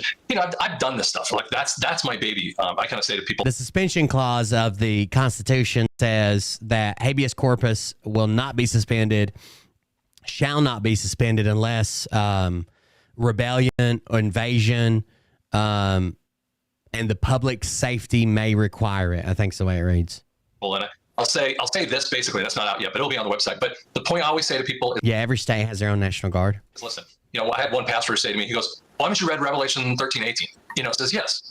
If anyone has wisdom, let him calculate the number of the beast. This is the number of man. His number is. I've never seen a fucking grown man talk about how tough he is and wear his goddamn emotions on his sleeve like Derek Johnson does. The last time we saw him on Twitter Spaces, one guy asked him one question and he had a full fucking 30-minute meltdown. 666. But you have to read Revelation 1 or Revelation 13 verse 1, which have the Antichrist, then you have the false prophet, then you have the Scotty the Hottie tokens. The cabal tried to hijack the order in essence, and that's why we are here with that too. But I also want to throw this out at you guys too. Oh yeah, if you guys want to support this, contribute to the show, go to coldbeer.fund, coldbeer.fund, coldbeer.fund, where you can leave. First of all, you can find all my social media links: Twitch, Kick, YouTube, Twitter, Instagram, Telegram, Facebook, TikTok, Rumble, Discord, and Bovada. Bovada is an affiliate link, and on the left-hand side are ways to support the show. The very bottom one is the secret way if you don't want anything to pop up, and these other ones like buy me a coffee, you can send text-based message to the show, and I'll read it. You can join our Patreon for extra content, usually on Tuesdays and Thursdays when I'm not dying or recovering. The Gun and Bomber is just an older link. It still works. And Dono Clip is for audio or video messages. If you'd like to send an audio or video message into the show, use Dono Clip. And again, the very last one at the bottom is the one that's probably been used the most often lately. Yeah, I know about it. It sends it to me, but it doesn't pop up, interrupt the show, none of that. Back to the scam fucking document. And going back into what Derek, beautifully brought up here, and I want to show you something fascinating. So when we're talking about June 17, right, of 2020, that is just after. Overthrown and invaded, a little bit jaded, under COG, dude. Nope, we're not under continuity of government. Continuity of government keeps the Constitution in place, keeps the powers that be in place. I don't know why people use it and then try to claim that, like Derek Johnson says, we're not under any government. It's continuity of government. That doesn't make any sense. That's not what it's there for. The first CARES Act came out that no one pays any attention to, and it's not really worth a huge amount to pay attention to. But the second CARES Act that comes out in April is the... And most people were, but a lot of that is not Joe Biden's fault. I was just reading an article the other day about, damn it, I wish I could find it. Let me see if I can find it. It was basically like Biden's biggest hurdle is going to be convincing people that about inflation. Inflation's actually coming back down quite a bit, but the hardest thing is to compete is convincing people of it. Here we go. I think this is it from AP. President Joe Biden can make an increasingly strong case that he's helped fix inflation if he can only get voters to believe him. Figures issued in this past week reflect a historic level of progress on battling high prices. Hitting that inflation could be near the Federal Reserve's 2% target around the time of November's election.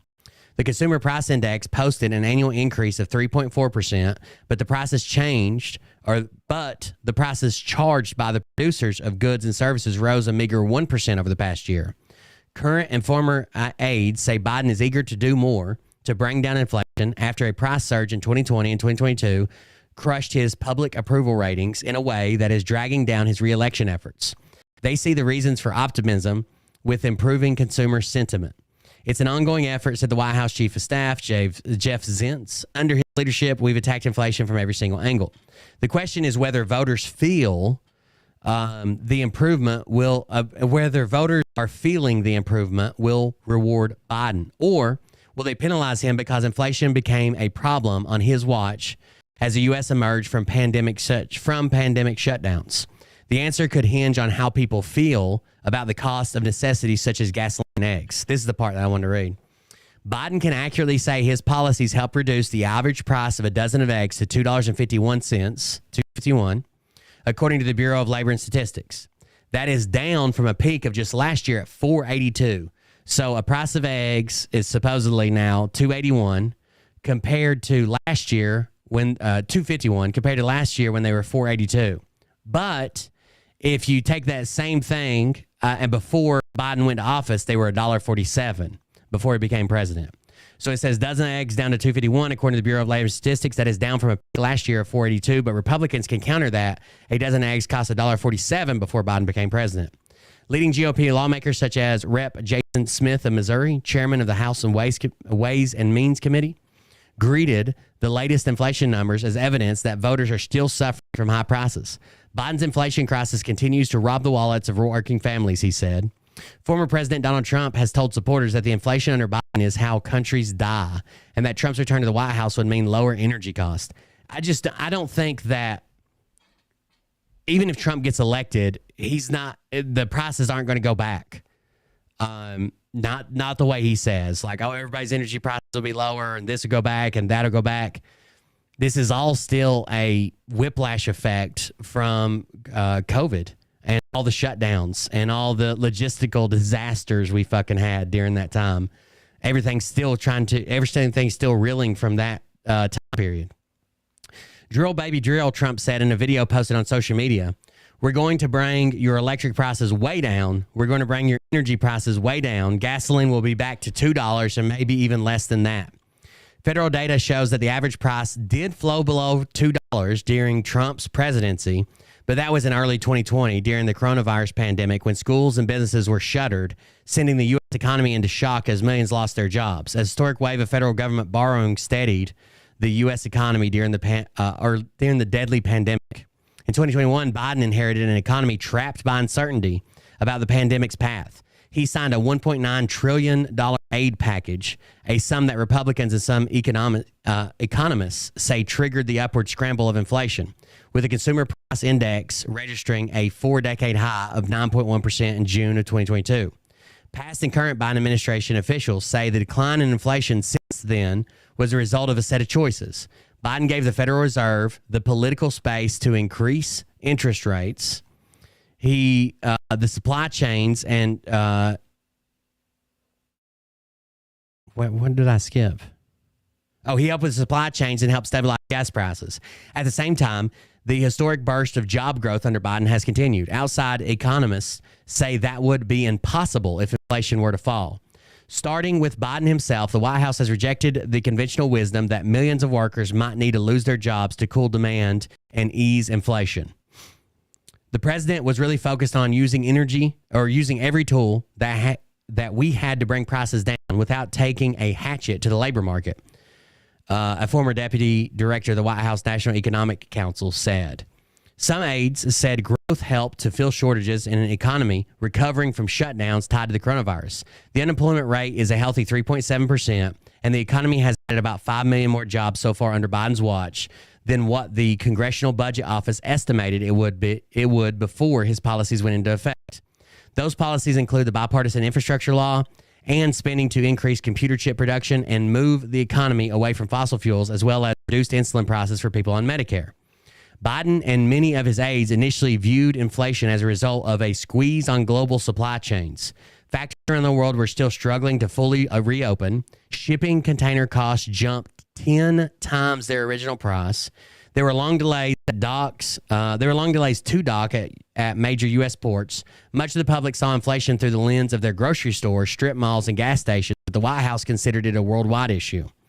We showed him international charts that this was happening globally, and countries with very different fiscal policies were experiencing different elevations in inflation, said Jared Bernstein, an aide who is now the chairman of the White House Council on Economic Advisors. Biden embraced a strategy of improving supply chains by working with the private sector. The ports of Los Angeles and Long Beach, California began to operate nonstop to clear the backlog of ships. The administration helps states reduce the barriers for people trying to get commercial driver's license and become truckers. But the president missed the mark in arguing in July 2021 that the inflation would be temporary. Inflation felt far more lasting as it accelerated for nearly a year after Biden's statement. In a November analysis by the White House, 80% of the decline in the inflation rate since 2022 was due in some form to improved supply chains. Inflation also slowed as the pace of hiring eased with the recoveries maturing.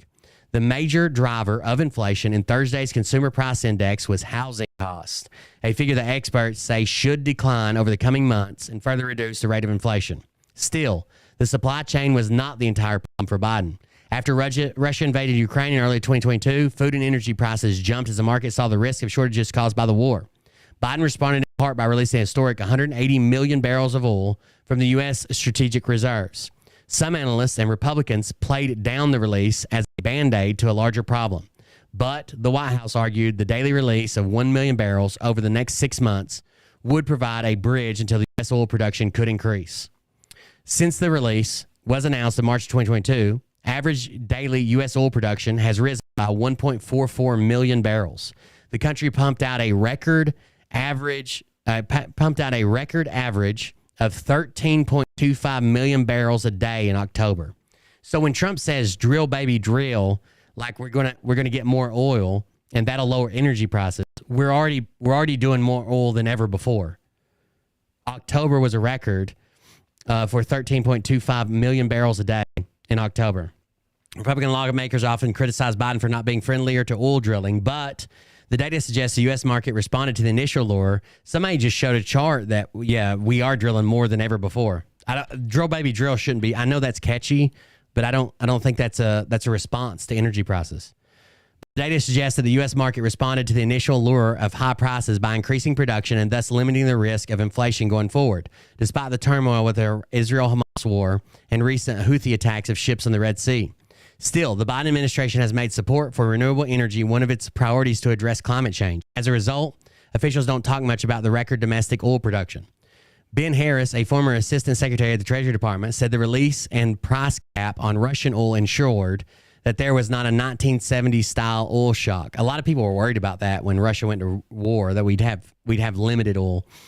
But voters are far from reassured. Fully 65% of U.S. adults at the end of last year disapproved of how Biden has handled the economy, according to the survey by the Associated Press. Fully 65% of U.S. adults. The Associated Press, Newark Center for Public Affairs. By contrast, in March of 2021, when the pandemic aid became law and inflation was just at 2.6%, 60% of adults said they approved of Biden's economic leadership. So basically, they're saying the argument is that it is getting better. It's hard to feel how much better it's getting. It's hard to see how much better it's getting. It's still not, even if he hits the goals, it's still not going to be as good as it was before he took office. But it might be an issue to convince people anyways, because people don't logically think about those things. I don't logically think about those things. I still feel like it's super high and everything's super expensive when Mariah tells me, you know, we spent $400 at the fucking grocery store for a week. It blows my mind, even though it does seem like prices are getting better. It just doesn't register right, I guess. Part where they killed the Fed. And that's where we have the PPP loans coming out, and we see that the Treasury is putting on top of the Fed. And this Jesus fucking, these people are goddamn retarded. Oh my God, you believe everything you read? Have you tried talking to the oil workers who are out of work because of Biden? Get it right or shut it down. We're physically getting more oil from the U.S. than we've ever done before. If they're out of work, they need to fucking move to a better spot. This time frame is after the third CARES Act comes out. And so what Derek's kind of sharing with you here is that they're already telling you back in 2020, middle of 2020, that this thing is going on. And so that's kind of why he was bringing this up here and bringing it up into this area here, that you guys can really look at it. I would say it's marrying together the military part of the conflict to the financial part of this conflict with it too. Well, it's a massive level complex. It is. And that's why everybody's skilled with what they do and what they study. Like you. And I always tell people, don't ask me about QFS. Go watch Dr. Scott. I don't think when prices go up, they trigger something in us, especially like groceries and gas and stuff. They trigger something in us that like fucking ties it to that time. Then when they start to come back down, it doesn't do the same effect, right? So we like lock in. Like, oh my God, groceries are so expensive. And now the prices are going down, but it doesn't trigger the same response or the same reaction in our brain somehow. And I don't know how that works, but it doesn't work for me either. Like, I still feel like they're through the fucking roof, and I can literally go and look from 3 months ago and see that prices have went down. Obviously, pennies on the dollar in 3 months, but still they're going back down. That's just, it's not that I don't care. It's just that, you know, you have to nosedive. You have to be, you have to be skilled. You have to have the experience. You have to have the wisdom. And there's a lot of people out there that think they are, and they're not knocking them. I mean, it's just like anything. It's like songwriters. I mean, everybody in Nashville thinks they're a songwriter now. And they're not, based on certain standards, because if they were, a lot more people would listen in different manners. So, or you know, you reveal. Are you fucking retarded, Mimi? You're an idiot, and the very reason this country's a fucking mess, eggs are over $3 a dozen. You're really an idiot. I just read the national index. They're back, on average, across the nation, they're back to $2.51 a dozen. That's down from the high of $4 and something a dozen, but it's still not back to the $1.80 something that it was before Biden took office, when Trump was still in office. Are you an idiot? We just read those numbers.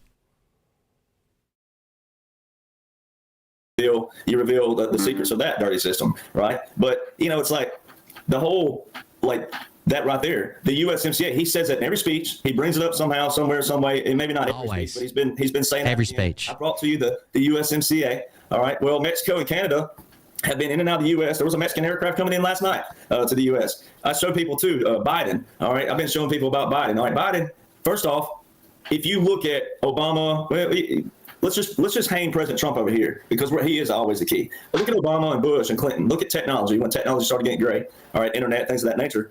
They were on TV all the time. We're not talking about clips. We're not talking about clips of them. We're talking about them.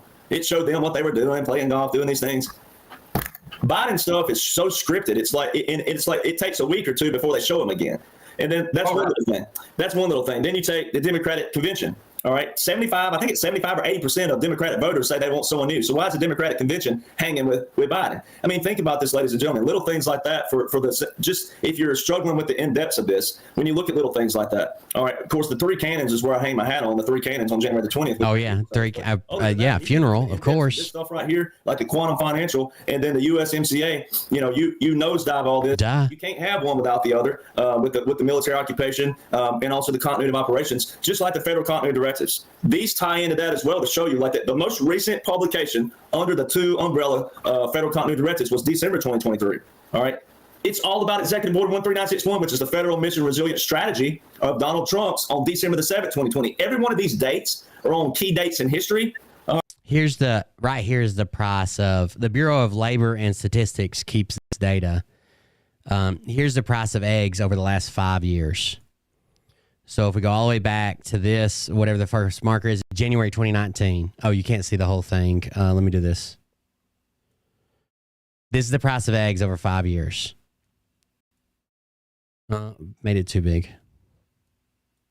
There you go. Now you can see the end of the chart. So this is January 2019. We're at $1.50. We had a spike in April of 2020 to where it went over $2 a dozen. Then it goes back down, and then we start slowly rising through, let's see, this is January 2021, all the way through 2021, 2022, and then there's this huge spike, January 2023, a year ago. And since then, it has come down. So we got, this is all through 2023, all the way up to June, a low in probably August or so of, a low in August of $2.04 a dozen. And we're on this little plateau here at the very end. Let me move my big head. Right now, it's like $2.50 a dozen. This is for December and January of December 2023 and January 2024. That's how they keep up with it. And it's a national average. It's not what it'll be. Yours might be $5 a dozen, or it might be fucking 50 cents a dozen. I couldn't tell you, but they average it nationally. And you can select these like, here's 10 years. Here's what they look like at 10 years. September 2015 was apparently a really bad time. They went up to almost $3 a dozen. But yeah, the Bureau of Labor and Statistics keeps up with all these documents, and you can go look them up yourself. Do you believe everything you read? All right. It's amazing how they put them on key dates in history. Okay, so the December the 7th, Pearl Harbor 2020. So that was already after he had declared. For some reason, bad things stick in our mind better than good things, even when they, I don't know, it's just weird. Like everybody will be talking about when gas goes above $3 a gallon. But when it sinks back down to like $2.85 a gallon, you don't even think about it that much. You don't know what's talking about it. It's not that big. I don't know how that works. Psychologically, I don't know for what reason, but same thing with prices going up at the grocery store. Like you notice immediately when they go up, when they start coming back down, it doesn't give you the same, I don't know. Doesn't release the same chemicals in the brain or something. And all these other things, right? So that one resilient strategy is the new publication. And you scroll down to the references, right? Thankfully, in my book, you don't have to scroll anywhere. I put the references right up under everything because I'm like that. I'm one of those that don't want to scroll all the way down. But if you scroll all the way down in the new publication of the continuity directive, the most recent anything in it was from 2022, had nothing to do with Biden. It was a whole other organization. Not one single piece of legislation. Not once. Joe Biden. All right. He has not one single piece of legislation, anything in any of the continuity of operations plans, but especially from 2021 to 2023, ladies and gentlemen. So, right, and I think that's where I want y'all to see too, guys, is that okay. So what do you want to say? Derek's bringing this up. So the QFS is there. It's there in the system. It was there for the ability for you to start getting an idea. And people say to me all the time, well, it's not in the governmental systems. But let's throw you with this one. And this just came out today, so I'm going to throw this at people, and I'll read it forward. And my comments are on the right. But basically, this is the first article in the 10th section of the Constitution. And it's Article 1, Section 10 clause, no state shall enter into any treaty, alliance, or federation, grant letters of marque and reprisal, coin money, emit bills of credit, make anything but gold and silver coin a tender in payments of debts, pass any bill of attainder, ex post facto law, or a law impairing the obligation of contracts, or grant any title of nobility. A bill of attainder is legislation that imposes punishment on a specific person or group of people without judicial trial. The Constitution includes two separate clauses, respectively, banning enactment of bills of attainder by the federal government and the states. The Supreme Court has interpreted the federal and state bill of attainder prohibitions as having the same scope. It stipulates that basically gold and silver is the only tender for money. Now, this is one of my key elements that I say. So Trump puts this out in True Social, and it's talking about the legal tender of this. Q then tells you that gold will destroy the Fed. So here's a connector. So what does that all mean? So what we're trying, and I have people that get argumentative who don't believe in the Nassar piece. And I always walk them back to a couple little areas. Do you believe, that the Fed should go down in essence? And they go, yeah. Well, do you believe that the Treasury, Heavy cream, real Congress, that's wild, should control the monetary system? They go, yeah, I love that. Okay. Do you like a gold-backed currency? And they go, yes. Those are the hallmarks of Nassara. And so what happens is that when you go, cream prices have more than doubled it. At Target, 32-ounce heavy cream that was $2.99 in October 2021 is now $6.49. Damn. And there's a cream shortage in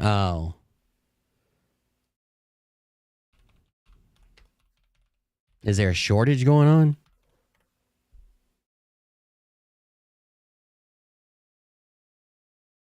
Anyone seen empty shelves with no cream, no heavy cream, no whipping cream available? It's been an ongoing issue at our local foods. DW checked.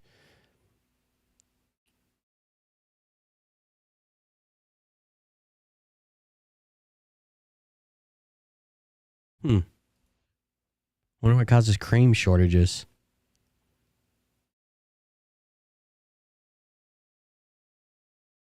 It says heavy cream shortage of 2023. Then it says, damn it, what did it say?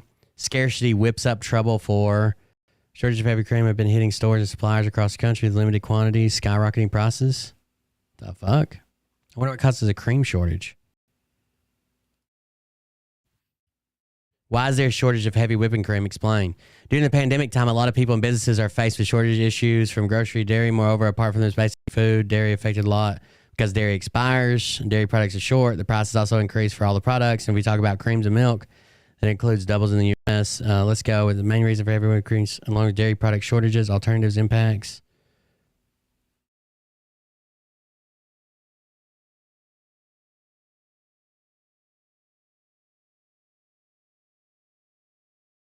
Supply chain disruptions, festival demand surge, diverse applications, tradition over newness. New companies struggle to make it. People prefer a brand that they've trusted and used before. I don't know. This might be an AI article. Go through this kind of response here. You guys can take a screenshot if you're watching, home. But basically, Trump just put this out here. I think it was today. Yeah, it's on February 20, 2024. And you go, he's I can show you. That way people know. I'm on my Truth Social right now. I don't know if it'll zoom in, but.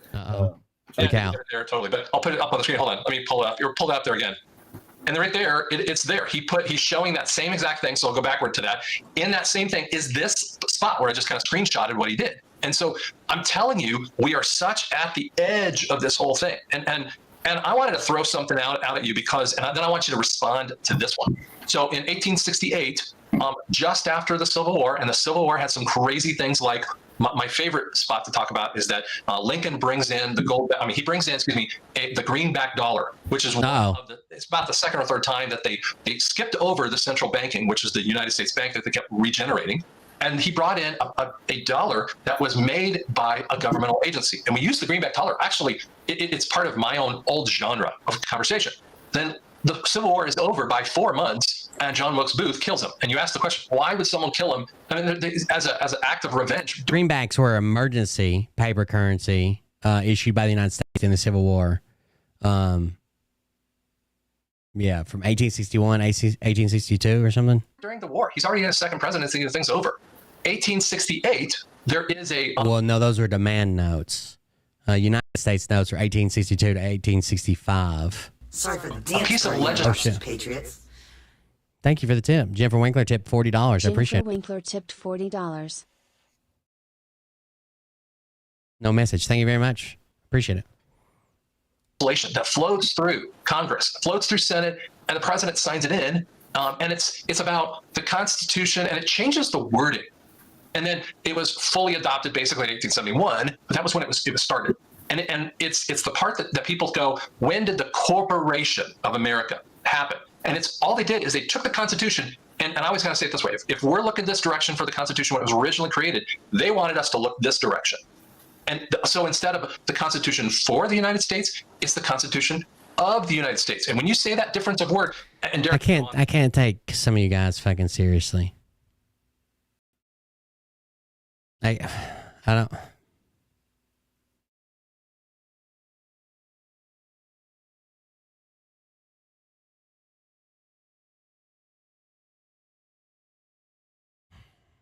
On this one, it changes everything about it. And it says the corporation is involved. Do you want to throw something out related to that part?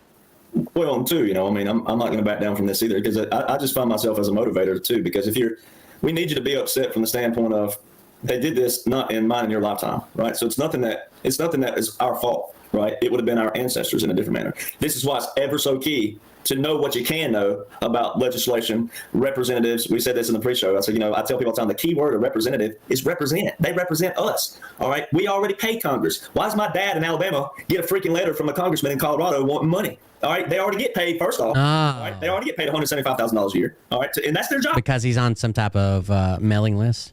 That is their sole job, is to go to D.C. on that 175. All right. So how are all these senators worth millions? Now, I'm all right with someone being worth millions if they work for it and they got it. There's nothing wrong with that. That's the American dream. We all want to be rich, filthy, all this other. Everybody does. Anybody who says, look at Donald Trump, excuse me, would you not like to have a brand new truck in your drive car, whatever it is? Don't be that person, ladies and gentlemen. So, what I do with all that is say, Congress, right, they establish a system. What did you just say?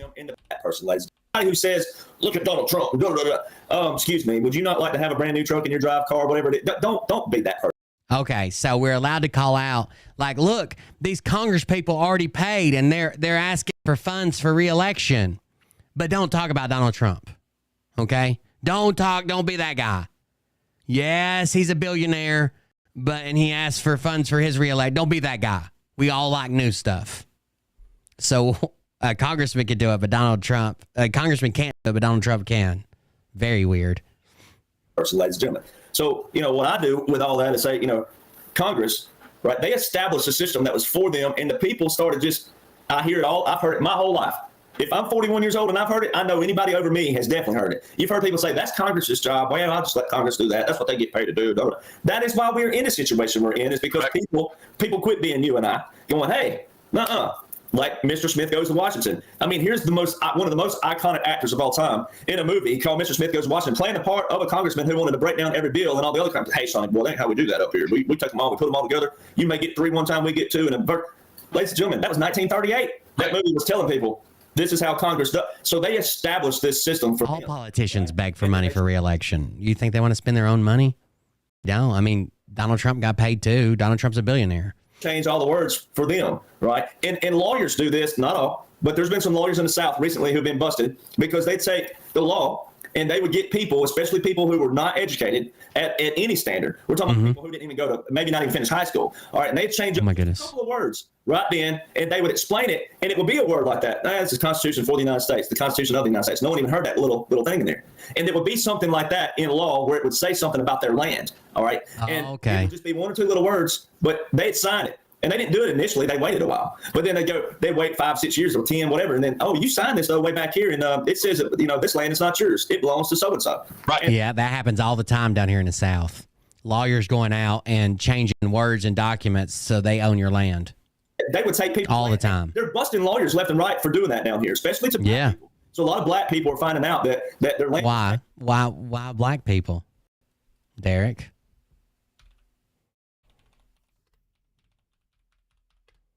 Why would it affect black people at a larger rate than white people, Derek? Taken from them, from lawyers, crooks, who change just a couple little words in there, just a few. It's not the big words that it wouldn't be like supercalifragilistic, whatever that word. It would be like some word you go, what in the world was that? It's the what the?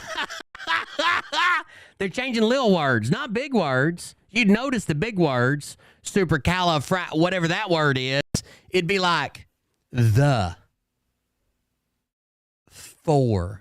Little conjunctions and little things, and the grammar, the punctuation, right? So yes, you go back to 1868. That's very crucial for people to see the 14th Amendment there sliding in. Oh my goodness! All right, it was during construction. You think the whole U.S. was in a distraught feeling, all these other things because of Civil War, or you had all that, chaos, things of that nature. So you had the Congress coming in here doing that. 1871. I mean, that's just it. If someone comes in here and is like, they're putting the vaccine in the lettuce, they're putting it in the lettuce. I can't take you serious. I don't know what you want me to do with that. We all saw the news story where a fucking senator freaked out thinking that the vaccine was in the lettuce because a school was doing a study on whether they could put mRNA into lettuce. It failed miserably. There's never been any proof that it even work. I don't know what you want me to do with that. What do you want me to do? Don't eat salads. I don't know what to tell you. Years after the 1865, all right, and then you have 1878 was when it was actually stamped in that we are a federal corporation, the Organic Act of 1878. Then 1913, the Reserve, and then my thing I've been harping on for sure because this is in my mom and dad's lifetime is 1941, the First and Second War Powers Act, which gave the president more power to do with the troops. All right, that was Roosevelt. Then you move to 61. I skipped for a reason. I skipped 51 for a reason. But moved to 61. You had Eisenhower in his famous farewell speech. And he was talking about the military industrial complex. Right. But he was also not only talking about the military, but he also harped on, he said a little bit about medical. He was talking about medical, right? How he didn't like where it was going because of this. And Donald John Trump proved to the whole world, but especially Americans, that you don't need a corporate war to fund our military, which also ties into this financial we're talking about. All right. Donald Trump never started one war with any foreign nation, and he had the $786 billion defense budget. All right, most ever, and it paid soldiers more. And he proved to the world because, once again, we the people, we establish this system. We run the system. We deem that system. Like we were joking in the pre-show. I said, look, and we'll get into that. The value. Who put the value in $1? Right? When I went to my MBA, the first class in my MBA at Colorado State University, the first class, the professor holds up a $1 bill. And he goes, just like that, what is this? And there's answers, flying everywhere. But one of my buddies, Ty. It makes it more official. One of the most smart, but awesome dude you ever meet in your life. I love him for that reason. But he was in the financial side of Wells Fargo, and the professors used to give him grief because that's when Wells Fargo was going through all their stuff. And he's like, "That's not my side of the company," And he said, but he did. He was like, "Control." That was the key word, control, right? And people need to know that we deem that. But if we in the South all of a sudden said, "Hey, the heck with that dollar, we're just going to flake off tree bark off the pine tree." Oh, well, I found out where they're spreading it from. Hold on.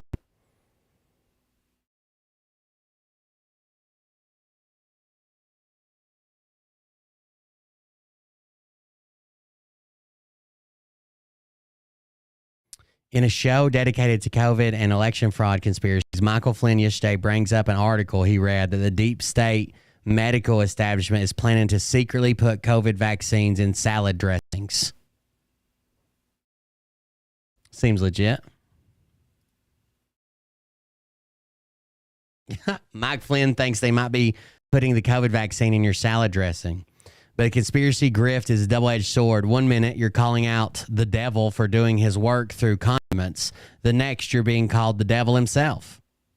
Billionaire, baby, because I'm looking out my window right now, and there's billions of dollars in my backyard. All right. So when you tie all that in, and you look at the system that we established, and you look at the 1860s, the 1870s, what else was established in the 1870s? The bar, right? The bar, right? Not the kind of bars that other people are thinking of right now. No, the bar, British accreditation. Okay. 1870s, the bars were established in the U.S. All right. So, I mean, let me jump in there, because what you just did is a really powerful statement, because inside of what we're doing with the QFS and basically over here, when we were talking about, the NESARA thing, is that what you're introducing. One, I mean, there's three main problems. We got the gold-backed currency that has no value. I mean, I use ketchup packs. He's using bark on a tree. It doesn't matter. You guys know that it doesn't stand for that, right? It doesn't stand for the British Accredited Registry. It doesn't stand for that. It doesn't stand for anything. It's not an acronym. It's literally in place. It's not an official name of it. It's literally in place. The bar is literally in place, talking about basically the railing that's in between the audience that watches a court case, right, and the people that participate in the court case on the other side. So either you're a criminal or you're a lawyer, or you're facing a charge, or you're suing somebody or whatever.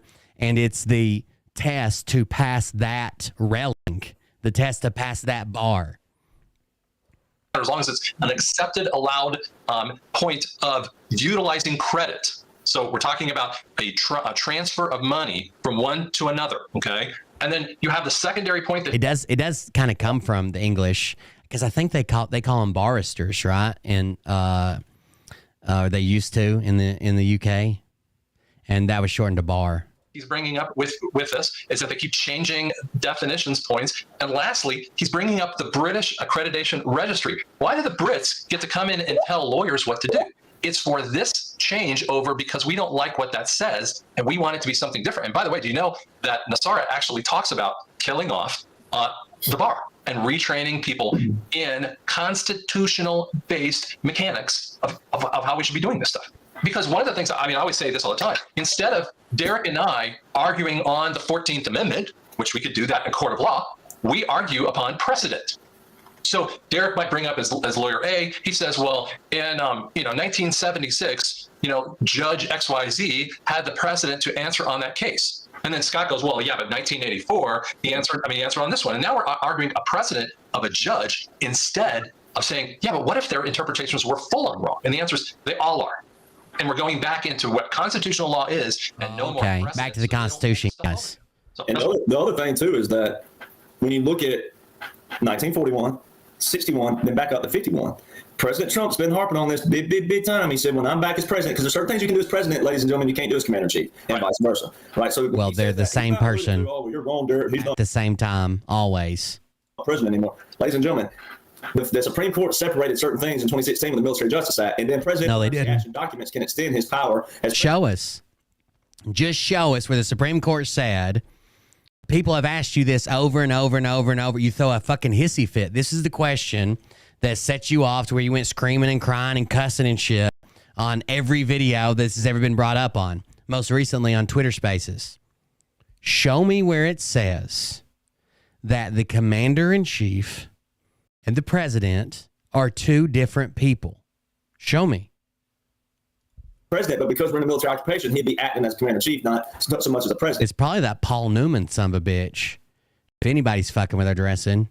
So, but that's another topic. But 1951, President Trump's been talking that he said, when I'm president, I'm going to put term limits on Congress. Now, why did Congress put term limits on the president in 1951, but not on themselves? See, so that should show everybody how that 1870s went a little bit deeper into the swamp in 1951 because of what had happened in 41. They didn't like Roosevelt. They didn't like Roosevelt telling Congress. He didn't ask them. He told Congress, if you don't do something about this, I will. And who do you think the military's going to listen to? You think the military's going to listen to you, the Congress, or me, the commander-in-chief? Which one do you think? See, when you see the military, ladies and gentlemen, we ain't talking about, your cousin who was a private first class or a sergeant major. No, we're talking about the generals. Who are the generals going to listen to? And the lieutenants, according to Phil Godlewski. The generals and the lieutenants, they're in charge. The 22nd Amendment was brought on by Roosevelt, serving for all the terms that he did, right? Four official terms as president. That's what brought that on. Before then, it had kind of been like an unwritten rule, kind of. A lot of people didn't try to cross it. Some people did, whatever. But when it became as big a deal as it did with Roosevelt, it was directly in response to. Right. The key thing is that we're in a time, thank God, that there are people like Donald John Trump and all these men and women. It's not just a bunch of men, hoity-toity, all that stuff. No, thank God we got people in these positions up here who are answering to the call, just like Dr. Scott and I are doing on the levels that God put us at. And they know who the swamp is. And President Trump's told you over and over and over. He was like, it was very, very deep, deeper than you can ever imagine. All right. Which is why it's taken so long. I mean, which is part of it's. I always say this, guys. We're in the middle of a war. I mean, I would love to tell you X date, and Derek would love to say that too. But there's like the Scott word is there's 10 people that know the date, and I'm not one of them. Whether or not the other thing is, why would we even have to be here? How about let's not be here? How about let's not get here? How about let's not even be here? Let's get here. All of us are here because of the actions by others years ago that are dead and gone. I've taken the stance. I don't care who you vote for. I'm not going to try to convince you to vote for somebody over the other one, but you got to have the truth when you go to vote. Not the propaganda, not the, political hit pieces, not the, that's the Biden crime family or Trump was had hookers pissing on a mattress in Russia. You should just have the truth. Not what someone told you, not what you repeat, just the truth. I don't give a fuck who you vote for after that. Now we're dealing with it. All right. And some of us know what to do with that. And some of us are like, look, you're being controlled by a system that was established way back here it became corrupt. And your whole life still revolves around this. So we're showing you how to make that dollar more worth the dollar than right now. The dollar's worth about 10 cents, right? Maybe not even that. But how can the dollar be worth 10 cents, Derek? Explain. We're trying to show you that, hey, we're in control of that. And this is a reset. We're not using weapons. I don't think we're going to have to, thank goodness. So this is our weapon, and this is your weapon. These things not here. Your Department of Education doesn't call it, and then your First Amendment. But, I tell people, if your First Amendment doesn't align with that Constitution, then you're doing exactly what Marbury versus Madison, that case in 1803 was about. I mean, here's a founding father. I mean, you think about this. So the Constitution was established in 1787. It wasn't enacted, though, and put into action until 1789. And 14 years later, we have a founding father having to go into the Supreme Court to clarify what a law looked like. Just to clarify what a law was, basically. Not what was on the paper, but if a law, it says any statute. Wrong. Marbury versus Madison was Thomas Jefferson defeated John Adams in the 1800 presidential election. Before Jefferson took office on March 4th, 1801, Adams and Congress passed the Judiciary Act of 1801, which created new courts, it added judges, and gave the president more control over the appointment of judges before he took office, okay? Before Jefferson got in office. The act was essentially an attempt by Adams and his party to mess up Jefferson, okay? Because they appointed like 16 new circuit judges and 42 new justices of the peace when we didn't have many at the time. The appointees were approved by the Senate, but they would not be valid until their commissions were delivered by the Secretary of State. William Marbury had been appointed Justice of the Peace in the District of Columbia, but his commission was not delivered. Marbury petitioned the Supreme Court to compel the new Secretary of State, after Jefferson took office, which was James Madison, to deliver the documents to him. Marbury, joined by three other similarly situated appointees, petitioned for a writ of mandamus compelling the delivery of their commissions. Okay? The court ended up finding that Madison's refusal, that James Madison was refused, this is the new Secretary of State, right, under Jefferson, to deliver the commissions was illegal, but did not order Madison to hand over the commissions to Marbury via a writ of mandamus.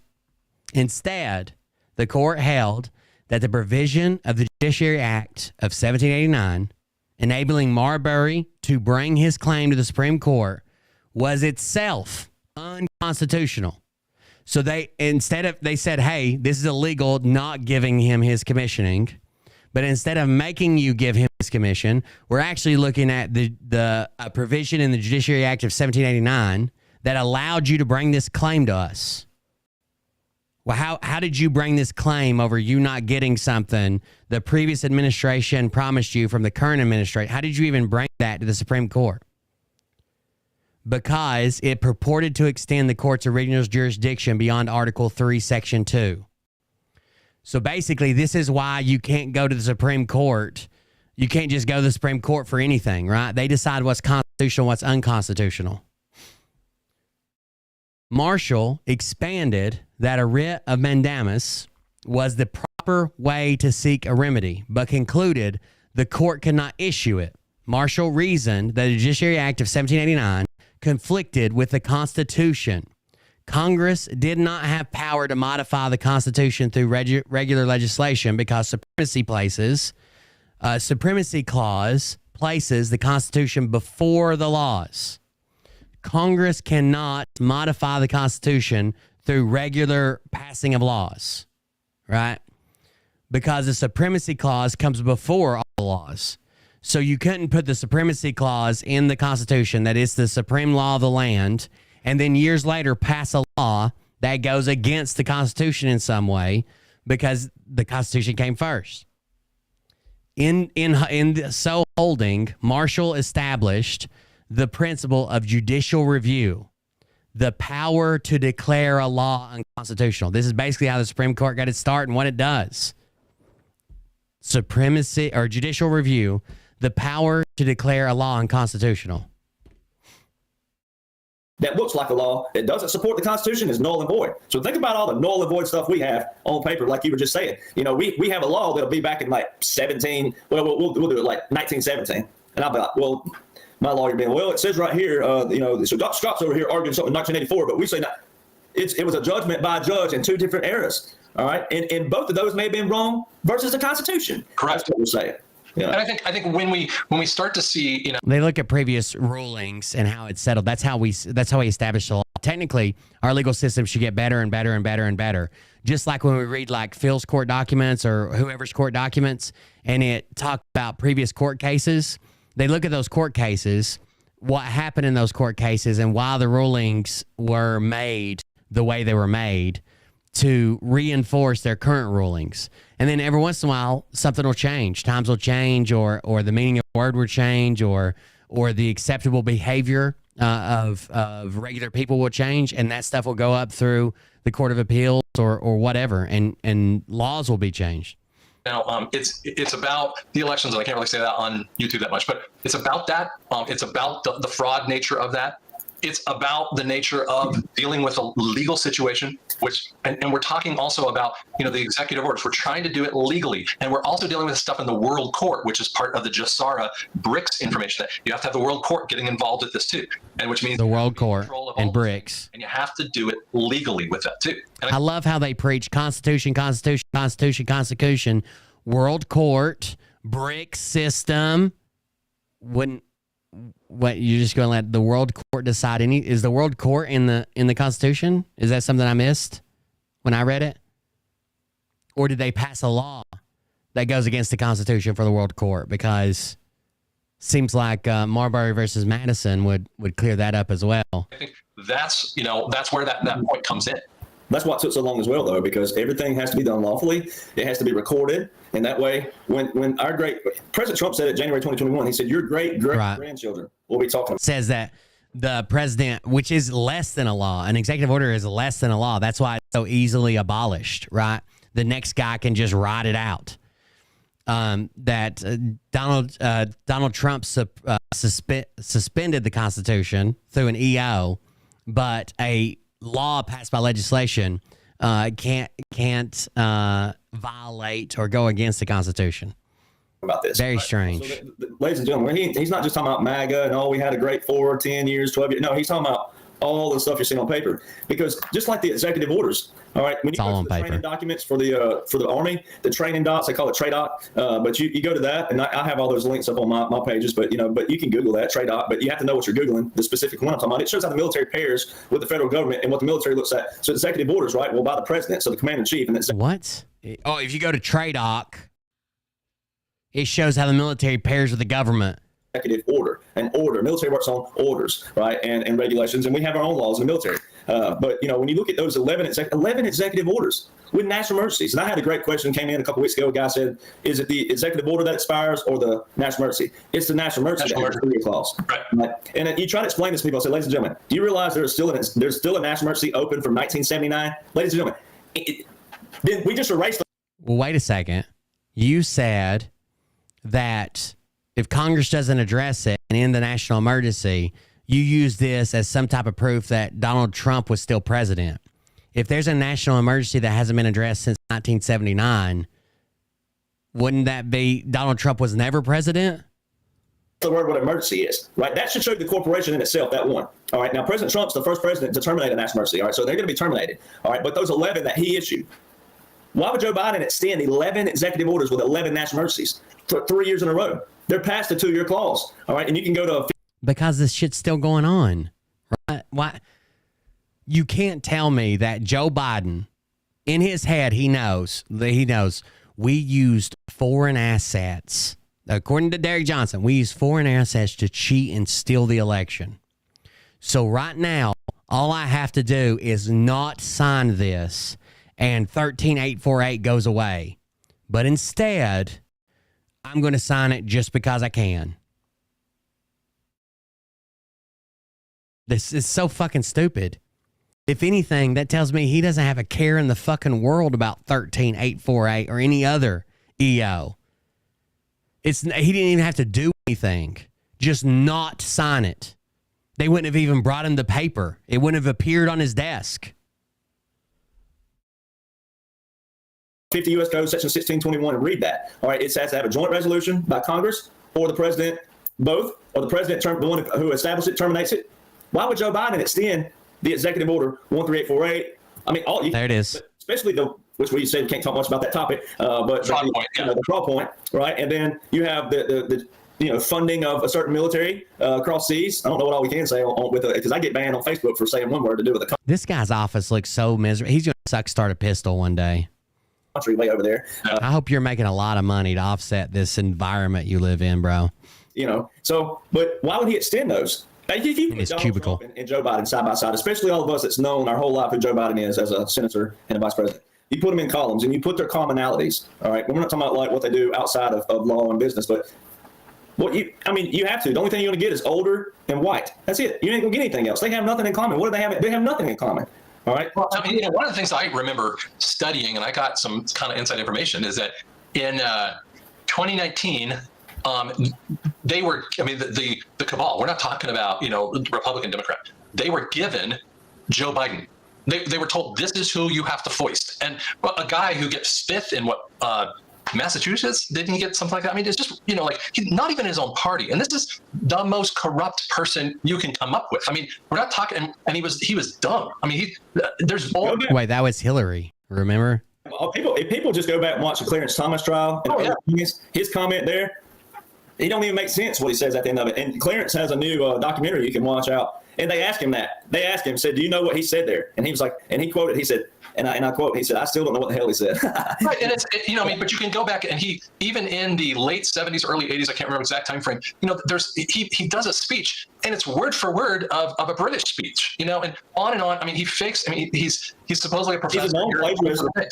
He's known for plagiarism all over the place, all these years. I mean, he plagiarizes, which a lot of them do. But you've got to foist the idiocy, and you're trying to show I call it the hyperbole, the like out of bounds. You're going, is that who we're really doing? Even Italy just put up several videos with him, and he's got a mask on his head. And I'm going, do you guys get like the Matrix kind of conversation in there with that too? But I kind of want to transport. I'm going to throw this out here because I want to do this with you, because then I want you to kind of take that one forward with it too. One of the Q posts, I think it's Q34, that talks about, and it says a real interesting way of saying it. It says EBS, and then in parentheses it says emergency action message, or EAS, what is that? Emergency action signal? Is that right? Emergency alert system. Alert signal. Yes. Okay. So, and and that's not how you would write. I mean, if you were going to say, you almost got it. Emergency broadcast signal. I mean, that's how you would do it if you're writing a book. I do this all the time. But what he when if you're writing a book, I do this all the time. If you're writing a book, this is not how you would write it. Emergency action signal. Is that right? Emergency alert system. Alert signal. Yes. Okay. So, and that's not how you would write. I mean, if you were going to say EBS, you would say emergency broadcast signal. I mean, that's how you would do it if you're writing a book. I do this all the time. But I do this all the time. When Q was writing this kind of thing, he said EBS, and then he said explains out emergency action signal. What's really blown my mind, somebody said, Lenifod said, these folks are proof positive of the mental issues we have in this country. The prime victims of their grifting fall into that category. How many times will they make it? Like, I understand they don't like Joe Biden. They want to vote for Donald Trump. They want Donald Trump to be president. Good. Go vote. Support whoever you want to. That's what you should do.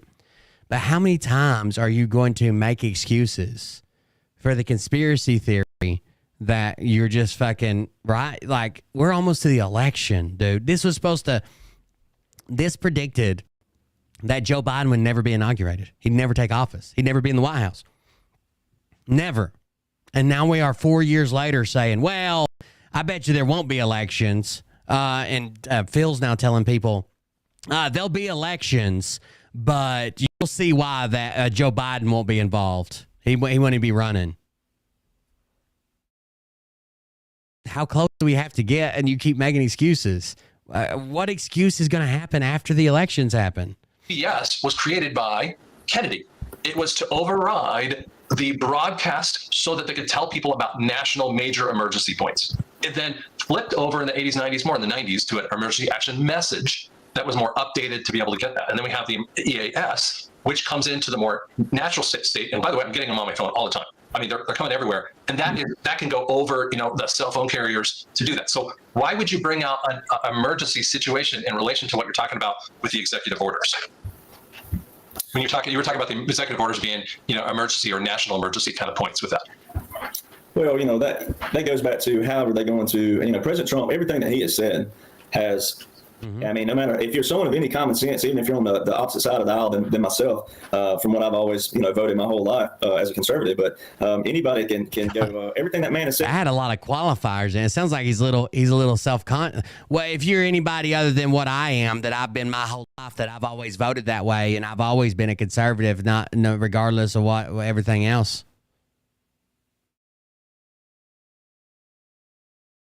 It sounded like he was a little self-conscious about that. It has come true. And from what I've always has, I mean, no matter if you're someone of any common sense, even if you're on the opposite side of the aisle than myself, from what I've always, voted my whole life as a conservative, but anybody can go, everything that man has said has come true. And when he said that, I think it was January the 13th or 11th of 2021, I have to go back and look at the actual date, but he said, like when he said COVID wouldn't be a big deal, it'd be cleared up in a few weeks. Not a big thing. We're not going to shut down any businesses. We're not going to do anything. We don't need any precautions. It's overblown, out of proportion. Don't worry about it. That they asked, that someone in the press said, does the 25th Amendment bother you? Well, first of all, people got to look at that. He only had, I think it was the 13th. He would only had a week left. Why would the 25th Amendment be of any, now, some people say, well, if it banned him from in the future, I get that, but why were they impeaching him back in January or earlier than that? They were, Nancy impeached him, like a second time for some crazy thing, and she didn't even put any evidence base forth, and that was like, oh, no evidence. You're impeaching him like when he's already out of office, and I'm like, so the only thing that 25th could have done was prevent him in the future. Now, but they could have done that at any time. So like, now they would have still had it. But anyway, now that's still not. Anyway, with his hands, he goes just like that. He goes, well, no, it's no concern to me, but it will come back to bite Joe Biden. Now, I'm someone who, and we all are. I think we all are guilty of this, especially if you're married or Oh, by the way, shout out to my nephew. My nephew actually had a kid today. Him and his girlfriend. She was pregnant. I just recently did that 3D printed. I did a 3D printed like little joke. It was a soulless ginger joke about guessing the sex. She actually went into labor 5 months early. The baby only weighed 1.8 pounds. Apparently she was in pain and losing a lot of blood or whatever. They had to go in and get the baby. So they'll probably be at the hospital for the next few months. Extremely premature baby. So hopefully everything's going all right. Last time I talked to him, everybody was healthy, good to go. So relationship, significant other, whatever. We are all people of action. And I've heard that more than anybody. You know, actions are louder than words. All right. Now, words have power, sure, because, you know, someone texts you or, you know, versus verbalizing, you know, F you or something that hurts your feelings. You're like, you know, why did they do that? But it's worse in writing, but then it's. Why'd they do? You'd be like, why'd they do that? Something like someone says, you know, exactly how I am. You know, you can go take a hike, Well, and you're like, I don't know, whatever. Even if you were a bad person, you know, like you cheated on them or something, but it's different. They come to your yard and key up your car, right? And that's an action, right? That would hurt you. You walk outside, your brand new car all keyed up. Actions speak louder than words, all right?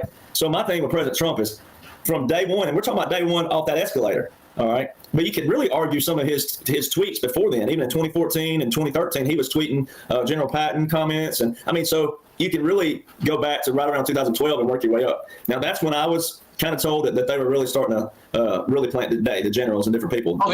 That's when the Q people started coming in. The generals. That's when they really started. They really started going in. That's when they really started to get there. What about Sharpie Gate? Oh, the Sharpie Gate. What about when he said that the virus was equivalent to the flu and that it was totally under control? The virus was disappearing when we were barely on the verge of the takeoff. That was kind of weird. I'm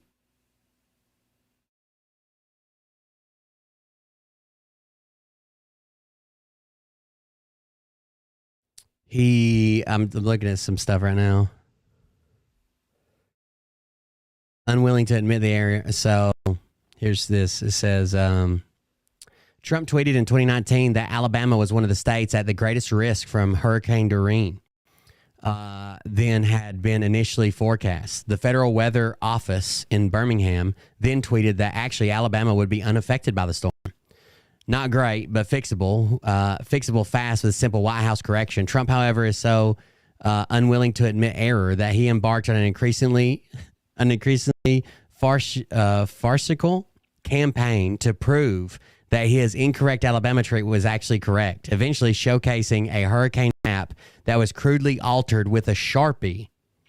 The slapstick might have been funny had the White House officials not leaped into action behind the scenes to try to pressure the federal weather experts into saying that he was right and they were wrong. The saga proved that Trump was not some lone liar. He was backed by an entire powerful apparatus. Oh my goodness. Do you guys remember when this happened? I forgot about it. Hold on, let me show you the picture. Come over here, baby. So they literally like this was what Trump was showing, and because he was called out and people were like the National Weather Service was like Alabama won't be affected. They just took a Sharpie and drew another bubble over here.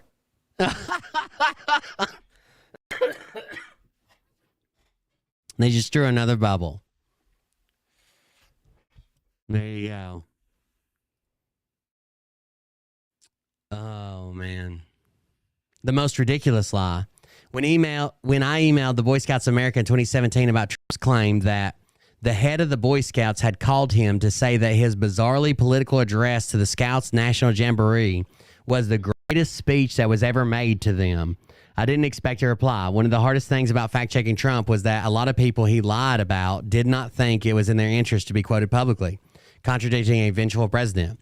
The Boy Scouts did. A senior Scout source, a phrase I never expected to have to type as a political reporter in Washington, D.C., confirmed to me that no call ever happened to President Trump. Yet the president of the United States was lying about the Boy Scouts.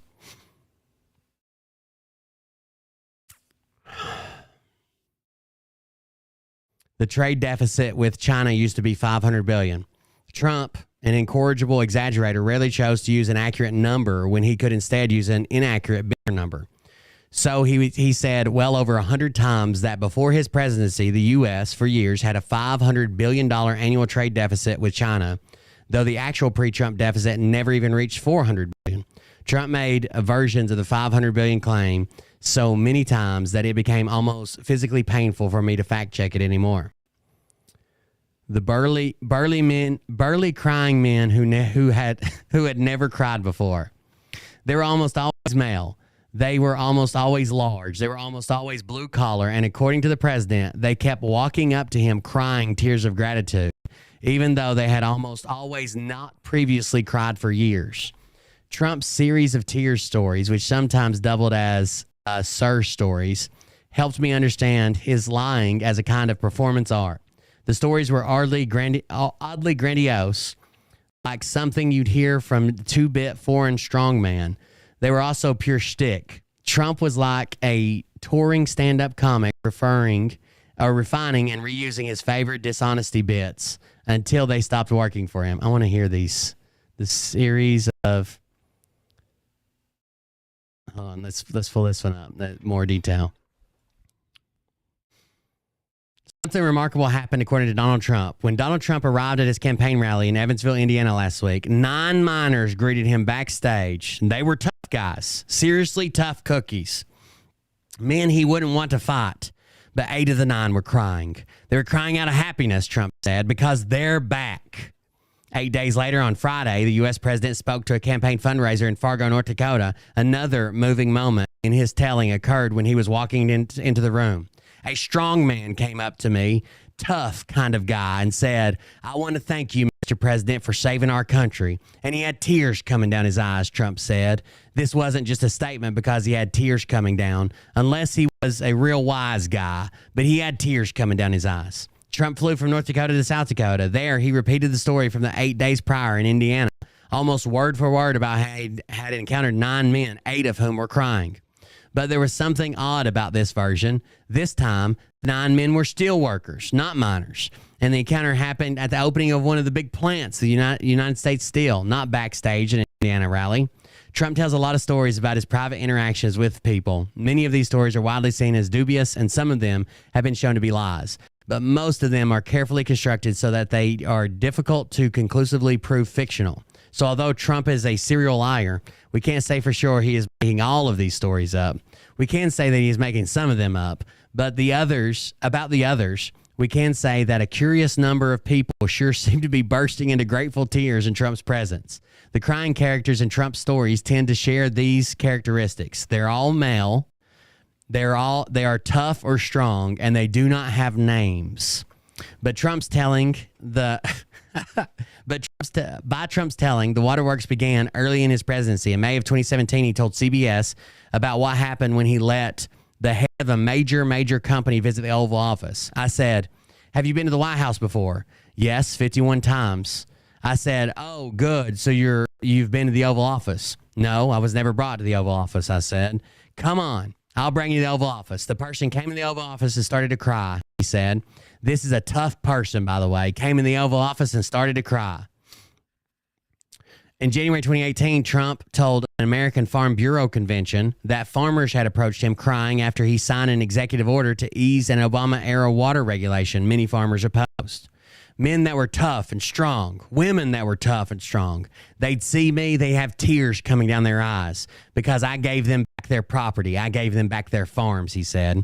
Campaigning in August against Ohio's Democratic candidate for governor, former Consumer Financial Protection Bureau Chief Richard Cordray, Trump said strong, tough business people had been reduced to tears by Cordray's regulatory work.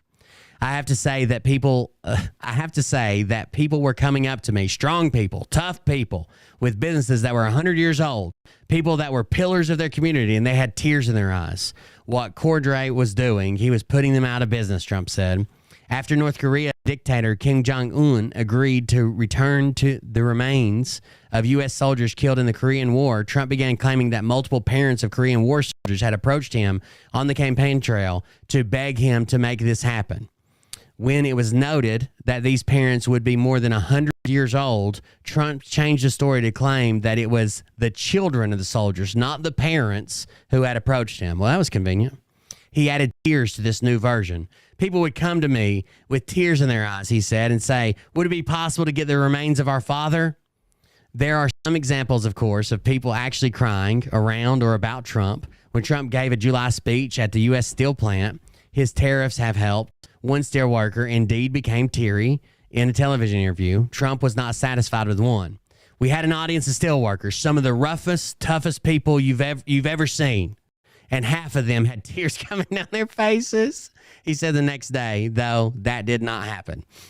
For all his respectful mentions of supposed crying, Trump has also used crying as a weapon of shame in political attacks. When former staffer Omarosa Newman turned on him in August, he called her a crazed, crying lowlife, elaborating, she begged me for the job, tears in her eyes. He periodically referred to Democratic leader Chuck Schumer as crying Chuck and fake tears Chuck, since Schumer choked up after Trump imposed his Muslim-focused travel ban in 2017, attacking Democratic Senator Richard Blumenthal for Blumenthal's lies about serving in Vietnam. Trump claimed that Blumenthal cried like a baby when he was caught, though that did not. It's almost like it's a cartoon at this point. Though that did not happen either. Air Force One, on the way to the North Dakota event on Friday, he criticized Andrew Weissman, a lawyer on the special counselor Robert Mueller's team, for attending Hillary Clinton's election night party in 2016. He said, people that are on Mueller's team who are there crying. They were crying. There was as usual no evidence of crying. Trump told author Tim O'Brien for 2005 biography, I don't believe in crying. When I see a man cry, I view it as weakness. Asked during his 2016 campaign whether he cries himself, and he again said no. The last time I cried was when I was a baby. Sorry. The last time I cried was when I was a baby. He told People magazine in 2015. He told Christian Broadcasting in 2016, no, I'm not a big crier. I like to get things done.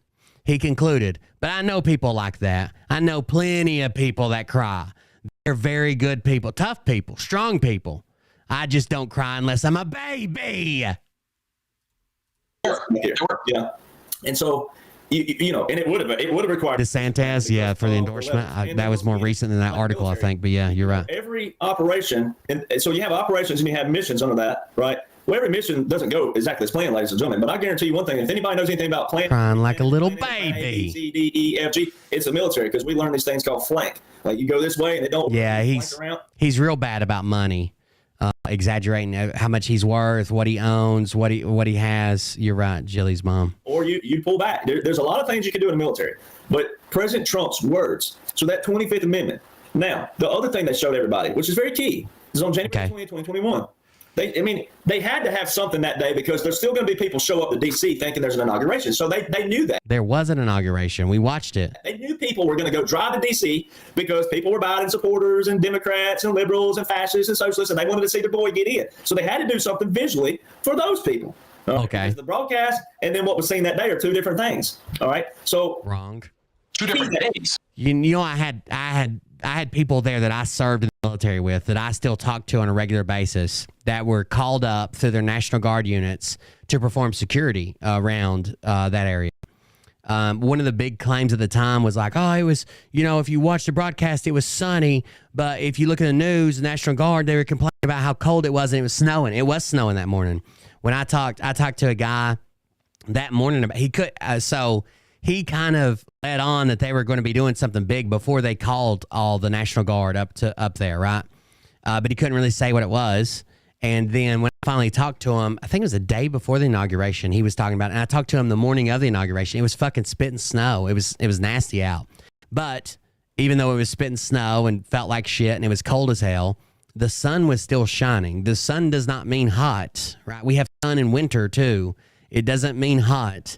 But it was sunny at times. But people were bundled up. You could tell it was fucking cold. By the way, 2 different days. I mean, it was filmed 2 days earlier. Right? And the weather, you can look at the clouds and the weather. Now, you can expect that in South. There you go. Clouds and the weather. Sitting outside and boom, this dark cloud pops up. And you're like, where'd that come from? But not this kind of stuff. You can see, but. Right. So it can, you know, sometimes you just be sitting on the weather and boom, big dark cloud comes out of nowhere. But not like this. This was literally spitting snow in the morning and cold and sunny later on. It was awful. Awful fake. The key points of that day.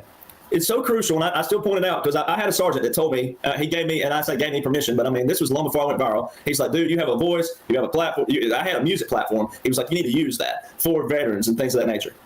So I don't parade this around lightly, but this is one. Oh my God, damn! If he ain't going to go back to that fucking bracelet, He never went to combat. When he says, he's very misleading when he shows this bracelet. These are like combat bracelets or whatever. You lose somebody in combat. Oh, I've got some of these, right? They're metal bracelets that have their name and stuff etched on them. When he said, I served with this guy and he died in Iraq, he does not mean, it's very misleading because it makes it sound like he served in Iraq with a guy that was fucking shot up, right? Or blown up or fucking died. He never deployed. He never went anywhere. He was barely in the army for 2 years. Later on in this guy's career, he ends up going to Iraq and dying. Derek Johnson had nothing to do with that part. God damn. I get tired of hearing about this fucking bracelet. NCOs, all right? But the reason why the uniforms are important is we can joke around to a point, but then it gets serious because this is why. When they fold that flag up, that's final, ladies and gentlemen. It's no different than your loved ones. When they pass, it's final, all right? So that's final. So Derek's the type of motherfucker that joined the military, freaked out, tried to get out the whole time he was fucking in, only served 2 goddamn years, and he's going to have the fanciest goddamn military funeral the world's ever seen. They'll be fucking, he'll be renting out police stations and shit to get escorts and drove around. It'll look like fucking Chris Kyle's being brought back to Texas. So every uniform around Joe Biden since January 2021 has been non-regulation uniforms around everywhere. Around him, Harris, all of them. All right. So wrong.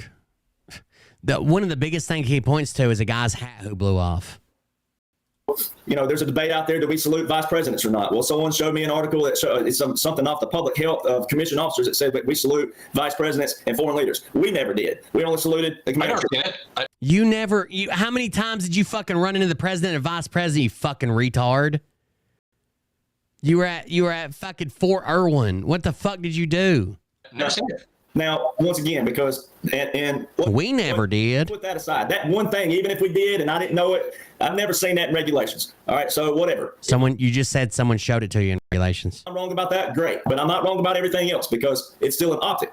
All right, so when you look at January the 20th, he raised his right hand at 11:47 a.m. Eastern Standard Time, which is a violation of the 20th Amendment, and that's why those little words. I've had people argue this as well. Well, it doesn't matter. Yes, it does matter. It most certainly. It does not matter. Okay. Trump was sworn in before noon. This is one of the dumbest arguments. First of all, are you saying that the swearing in ceremony has to fucking end at noon exactly on the dot every time? What if you mispronounce? Or what if it's 2 seconds before or 2 seconds after? It's just invalid? Second of all, presidents are almost always, probably always, at least in recent history, sworn in before noon because they take office at noon. So I don't give a damn if they swear in at 11 or 10. They take office they assume office at noon. So their swearing and stuff needs to be done. Although it's not that big of a deal. You know, vice presidents didn't used to swear in until Congress came back. They would go swear in front of Congress, and they wouldn't even take their oath of office and swear in until Congress came back, like a month after they had been on the job. Because the 20th Amendment specifically says, it says that the president's term shall end at noon, and then, there's that key word, and then the successor shall then begin, all right? It says the successor shall then begin. That one little word matters, all right? So there's that. The reason why it also matters is let's just say this. Let's just say you had 2 guys who were dictators. We'll use men, testosterone, and and you have the big old Republican and a big old Democrat, super MAGA, or super fascist. All right, let's say that there's 2 in, 11:47 a.m., and then in that... Super fascist is what you're going to go with for the liberal person? So super MAGA and super fascist. Let's just say they clash that quick, all right, and says, well, I still have power. Well, I'm the new president. You get out. That's when that nuclear football becomes that nuclear... No, it doesn't. That's why it happens at noon. At noon. If Donald Trump wanted to be in the White House at 11:59, there wasn't a goddamn soul that told him he couldn't, right? Like, he could have been there, but instead he decided to take his shit and go home early. Now, he flew out. He didn't even attend it. Most presidents stay there at the swearing-in ceremony, and up until noon that day, they're president. And at noon, they're no longer president, and the new president takes over. Button we talk about. Let's just say there was someone that crazy to do something like that. All right. That's why it's important, because a peaceful transition, a peaceful transfer of power. All right. The transfer of power. There was not any of that. There was no transfer of power from... Because Trump wasn't there. Because Trump ran away. 2024 more like 1984. Thank you for this gift sub. Michaela Robertson 81 gifted a tier 1 sub to 2024 more like 1984. Wow, the They bot have needs to given 20 learn gift needs to subs learn to in read the channel. dates. Thank you very much for the gifted sub. Appreciate it. But Donald Trump ran away. Like, he was mad, right? That he couldn't convince people that the election was stolen and stay in office. He didn't want to leave. He ran away. So now we're saying that if the president doesn't want to leave office, he just doesn't show up for the inauguration, doesn't transfer power, and he's still president, right? So this time, if Donald Trump wins re-election and Joe Biden's like, fuck you, I'm going to go hang out in Delaware on inauguration day, then Trump is not president at noon. That's what you're willing to stand by now. He wasn't there, and that was adopted. That wasn't him pouting. That wasn't him being mad. That wasn't him being a jerk. That wasn't him being all these other. There's no way I could worship a guy as much as they do and make this many excuses. Like, you can like Trump, sure, but like, he was not pouting. He wasn't upset. He was trying to send us a calm, guys. He was trying to send us a calm so we would know that Joe Biden's not real. Things out there, ladies and gentlemen, and here's why. Once again, they show you all the little nuggets. Everywhere they drop it along the way, and it had to be played out this way, because if they all did it on one day, you wouldn't be able to take it. You wouldn't be able to. We wouldn't even fit all this in one day, first off. But if they said, "Oh, we're going to do a week where we drop all these mega bombs on everybody," you wouldn't appreciate it. So it had to be drug out like this. But the one key thing that ties that right there, that EAS, is the nuclear football. Donald John Trump left DC with the nuclear football. All right, the nuclear football, ladies and gentlemen, is a briefcase-looking thing. All right, and inside that is the emergency alert system. Within, just a push of a button. Boop, our phones, our TVs, our internet, bang, everything goes over to my fellow Americans. This is your president speaking. All right, I'm pretty sure that Donald John Trump has a voice you'll recognize too. It won't be some, this is Johnny Five, my fellow Americans. No, you won't be. And I'm not making fun of Indian people, but we know when you call AT&T, anybody's AT&T. What the fuck? Americans, this is your president speaking. All right, I'm pretty sure that Donald John Trump has a voice you'll recognize too. It won't be some, this is Johnny Five, my fellow Americans. No, you won't be. And I'm not making fun of Indian people, but we know when you call AT&T, anybody. So there is no emergency alert system in the football contains 4 things. Okay, there's 4 things in there. There is it's something called the Black Book. Okay, and it contains retaliatory options for the most likely scenarios of attack. So we probably got one for like if Russia, North Korea, whoever, terrorist attack, retaliatory options. A book listing of all classified site locations that the president could be secured at or that could immediately go to in case of something, right? It has a manila folder, a plain manila folder with about 10 pages stapled together that give the description of the procedures for the emergency alert system. Okay, it gives the procedures for the emergency. How do we activate it? Who do we get to? Which phone line do we use? What do we do? Here's how we get it set up if we need it immediately. Okay, it's like a cheat sheet to get the emergency alert system going. But it's not handled from the suitcase, right? There isn't a button he pushes that shuts down all the airwaves and a fucking camera and microphone pop out, right? It's a cheat sheet for like steps. Here's the steps we have to do to get the emergency alert system online and supersede all current broadcasting. And there'll be people with him that carry those things, fucking microphone and the connection and the camera and everything to set it up, right? If it's bad enough, it'll probably just be an audio. It also contains a 3x5 fucking card, like an index card with authentication codes for launch. Okay? Authentication codes for nuclear weapon launch. That's what's in the football case. Okay? They've even got measurements of some of these books. The president is always accompanied by military aid carrying a nuclear football with launch codes for nuclear weapons. It has been described as a metal Zero Halliburton briefcase and as a leather briefcase weighing about 45 pounds with photographic evidence existing of the latter. A small antenna protrudes from the bag near the handle, suggesting it also contains communication equipment of some types. Now, if if this is as crucial as what we're told it is, right? It has the authentication codes. It has ways to contact and authenticate and launch nuclear weapons, right? Very important. And it has to be handy. You have to do it quick. If it's that important, do you think there's only one?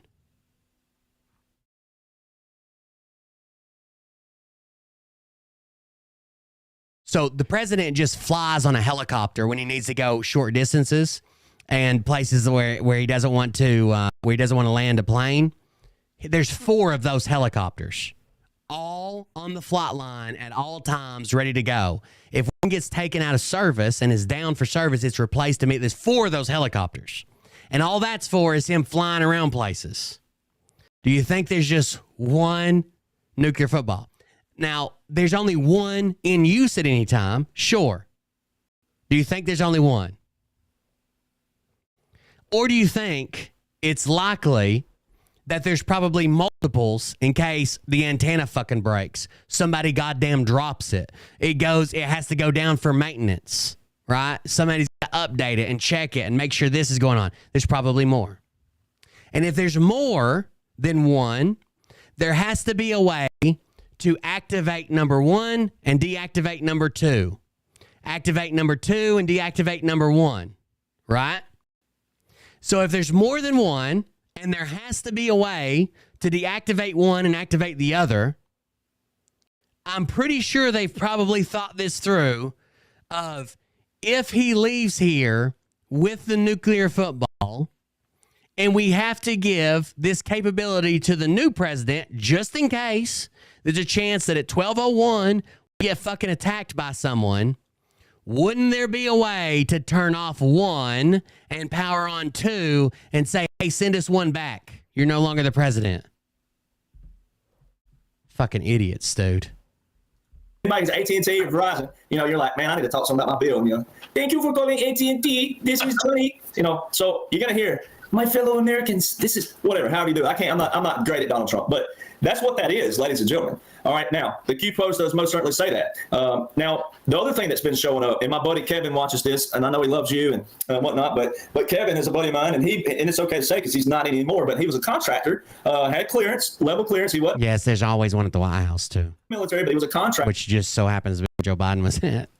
With the E-4B, the doomsday plane. All right, the doomsday plane, if you went back in 2019, 2018, 2017 back, and you were to Google the doomsday plane, the articles you would read, you think it's like seeing, and it's the most rare thing you'll ever see in your life, flying. All right, even in quote unquote training. All right, so why is the doomsday plane been up weekly? All right, also. It's all over the place too, isn't it? It's like everywhere you could go. Oh, it's not just that it's a base in Nebraska, and it'll fly to Ohio. There's a base over there in Ohio. No, it's up and all around the Great Lakes and Michigan flying around. It goes down to Arizona. It's been overseas. The other thing is it's supposed to accompany the president everywhere. Wait, did somebody did? Hold on. On the transponder. Somebody did it. They did stories on this. Hold on just a second. How Trump will hand off nuclear football to Biden. President Donald Trump will not be in attendance Wednesday to watch his successor, Joe Biden, is sworn into office, but his absence will have little impact on what may be one of the most important moments of Inauguration Day, the handing off of the nuclear football. The football, which contains the equipment that Trump would use to authenticate his orders and launch a nuclear strike, is carried by a military aide who accompanies the president at all times, up to the second he officially leaves office on January 20th. Up to the second. So I'm not taking anything away from Trump. Up to the second he leaves office. It was available to him. Typically, the football would be handed off to another military aide standing on or nearby the inauguration viewing stand as Biden takes his oath of office. But on Wednesday, that exchange will happen a bit differently as Trump is currently expected to depart Washington, D.C. for Florida before Biden's inauguration ceremony. The nuclear football will likely travel with him, experts say, meaning there will be at least 2 briefcases in different locations, presenting a unique challenge of ensuring the transfer of authority goes smoothly.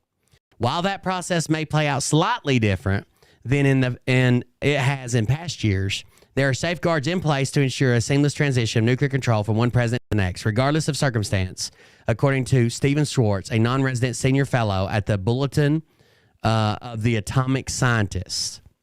Contrary to popular belief, the nuclear football does not contain a button or codes that can automatically launch a nuclear weapon, but instead has the equipment and authorities that Trump would use to order a strike and confirmation codes.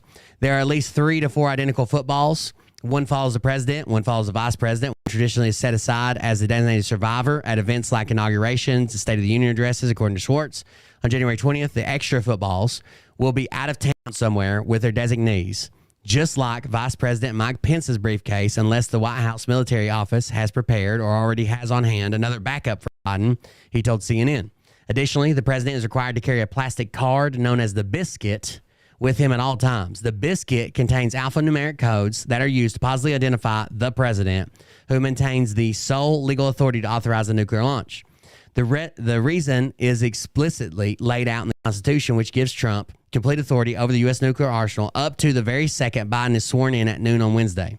Under the 20th Amendment, and absent any invocation of the 25th Amendment that would make Mike Pence the acting president, Donald Trump is the president through 11/59/59 on January 20th.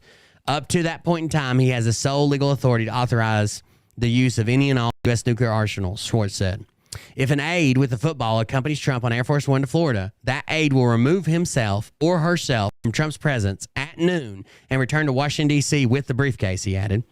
At that point, Trump will no longer have such authority, and the nuclear codes he carries will automatically be deactivated. That's the important part. Look, we can make a set of codes for Trump and a set of codes for Biden. The important part is that at noon on the dot, Trump's codes are no longer valid and Biden's are.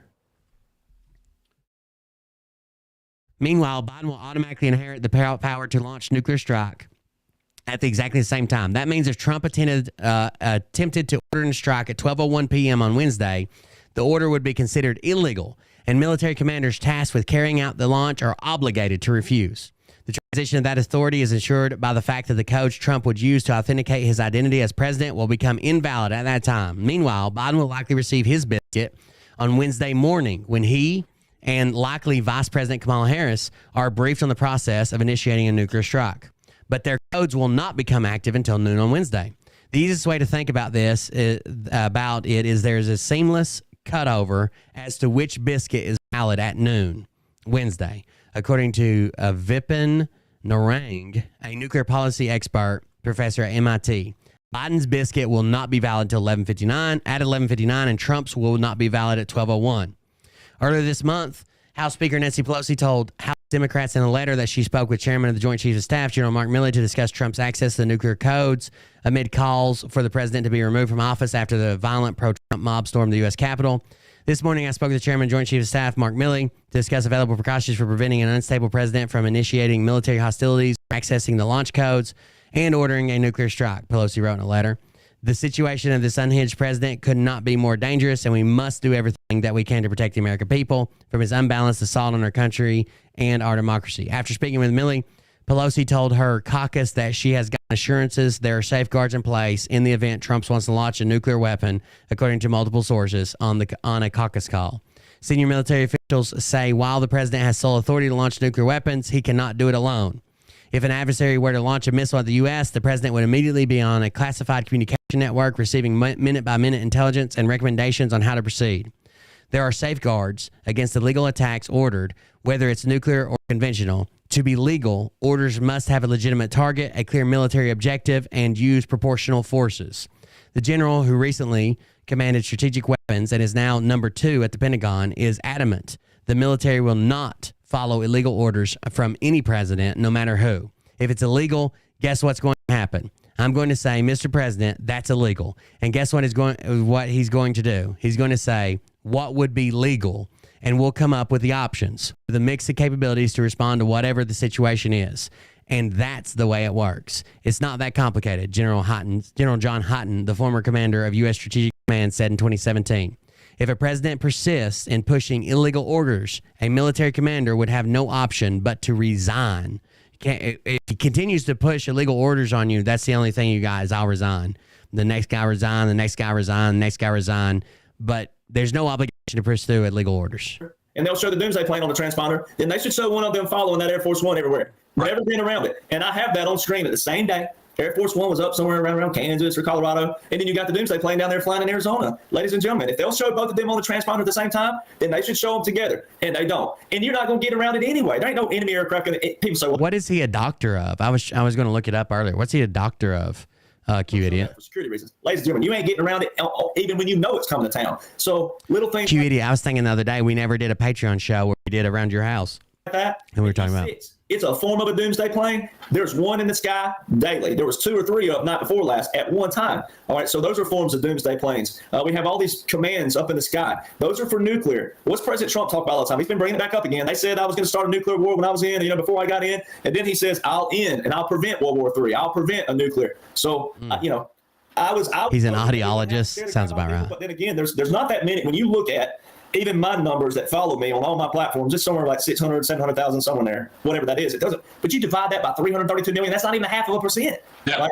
So when you look at if you're awake, yes, pat yourself on the back and thank, well, first of all, thank God that you're awake. Jesus, we got to get through this shit. At peace, or you should be at peace. But look at all the people that don't know. So look at the people that might have to be shaken. I mean, shaking babies. At what point are you going to care That's about how you wake up babies. the policies of America for Americans? All right. At what point are you going to care? So I don't know what they'll have to do to shake it up, but what have they been showing people? I brought it up. They showed Biden with it. Why would you even show the nuclear football in the first place around him? That's the stupidest thing you could do. If you talk about security and safety, you don't show the nuclear football around Biden in England, nonetheless. But it was a fake soldier. All of her uniform was all jacked up. That's the one. Oh, a fake soldier. Most for sure. I mean, everything was out of place. But that's also the calm they're showing people, the optics of, hey, don't forget about the nuclear football. Don't forget about who took that away with them on January the 20th, 2021. Ladies and gentlemen, okay, that was a calm. Back here 2020, those laws and orders, they're still active. They're still being forwarded. They're still being extended. Just because they were back here doesn't mean a thing. It don't mean a thing. That EAS, just because of the nuclear football on January the 20th, 2021 was way back, doesn't mean a thing. They're showing it to you for a reason.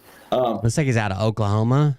Because it's got to be, it's got to be used, and I believe that when deportation and the homeless, taking the home, that's going to take a military to take the home. Even the homeless rescue is a good thing, which the deportation is too. But if you're looking at, if you put those side by side, liberal, that mindset wouldn't like to, a lot of what like to do. The liberal fascists and the Republican MAGAs. Let's just do it like that. But the taking the homeless, that's going to require a massive military to do that. That's also why all these aircraft I keep showing. People say, why does he keep showing these aircraft? Because, ladies and gentlemen, it's National Guard and reserve components. It's the Navy working with the Coast Guard. All those entities are what Donald Trump used to be able to be as a commander-in-chief. This happens all the time, guys. All the fucking time.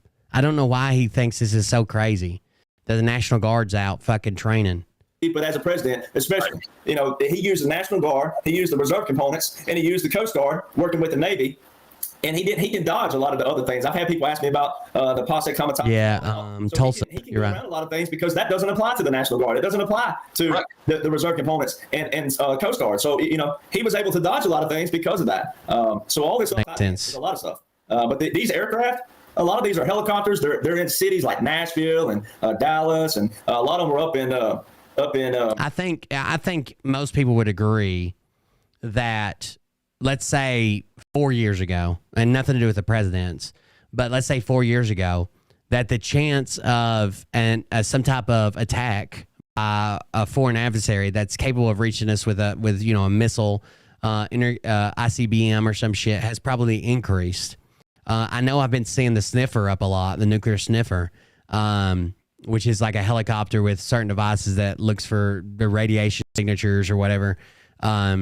Obviously, we're going to see more of this, especially when like countries like Russia is at fucking war with Ukraine. You know what I'm saying? Like, we're going to see more of that. Pennsylvania, they're still doing it in Pennsylvania, but early days it was in key other states where like Philadelphia, in the cities. Ladies and gentlemen, most people never even seen the National Guard, even just driving down the road on the weekend. And we're seeing them all over the place with that too. So all over the place. Cool stuff. I mean, that's the stuff that. Do you remember when Obama was president? How many times they claimed that Operation Jade Helm?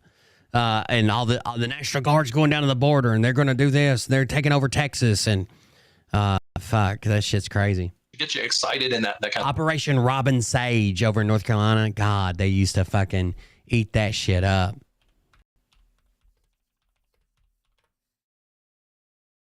Robin Sage is the last part of the U.S. Special Forces training. It's like the Crucible or whatever, but for the U.S. Special Forces.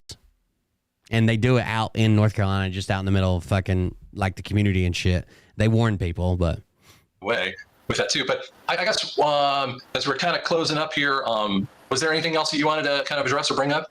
It's like a 2-week war game that's just in the state of North Carolina. It is kind of localized and like around Bragg, right?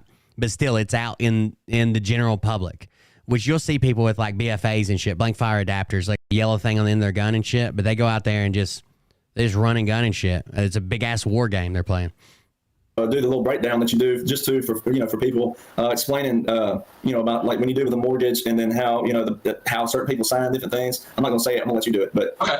Well, I mean, again, when we talk about NESARA, I think there's a strong kinship that occurs with Derek and I in ways because what he's talking about is so important. And if you watch some of the stuff I have on Telegram and you watch what he's doing, they're complementary. They're not like against each other in any way. And so the basis of NESARA is the gold-backed currency through the Treasury, and it's all based upon. Yeah, it's the John F. Kennedy Special Warfare Center, SWIC. Donald Trump talking about one of the most basic points is the first article under the 10th Amendment. But the key that I always like to get into when we talk about this is one of the ways that they have defrauded you. And when you know defrauding is if, let's say Derek and I were in court with one another, and let's say we went to small claims court, and Derek and let's say he's got a guitar in the background. So let's just say he's going to pay me $2,000 for me to build a guitar. Great, but I don't really do the guitar, and he has specifications of what he wants inside the guitar, and what it to look like. Have you ever seen, let me ask you this, Dr. Scott Young. Let's say I bring a watermelon in, and that watermelon on the inside's blue. He shows on the back end, and he takes me to court because what I built isn't even close to that, right? So it's a contractual nature between the two of it, even if it's a verbal or it's a written contract, okay? So he takes me to court, and he goes, and he presents the evidence. Scott was supposed to like build the guitar, and he was supposed to make it, purple or whatever, on the face of it.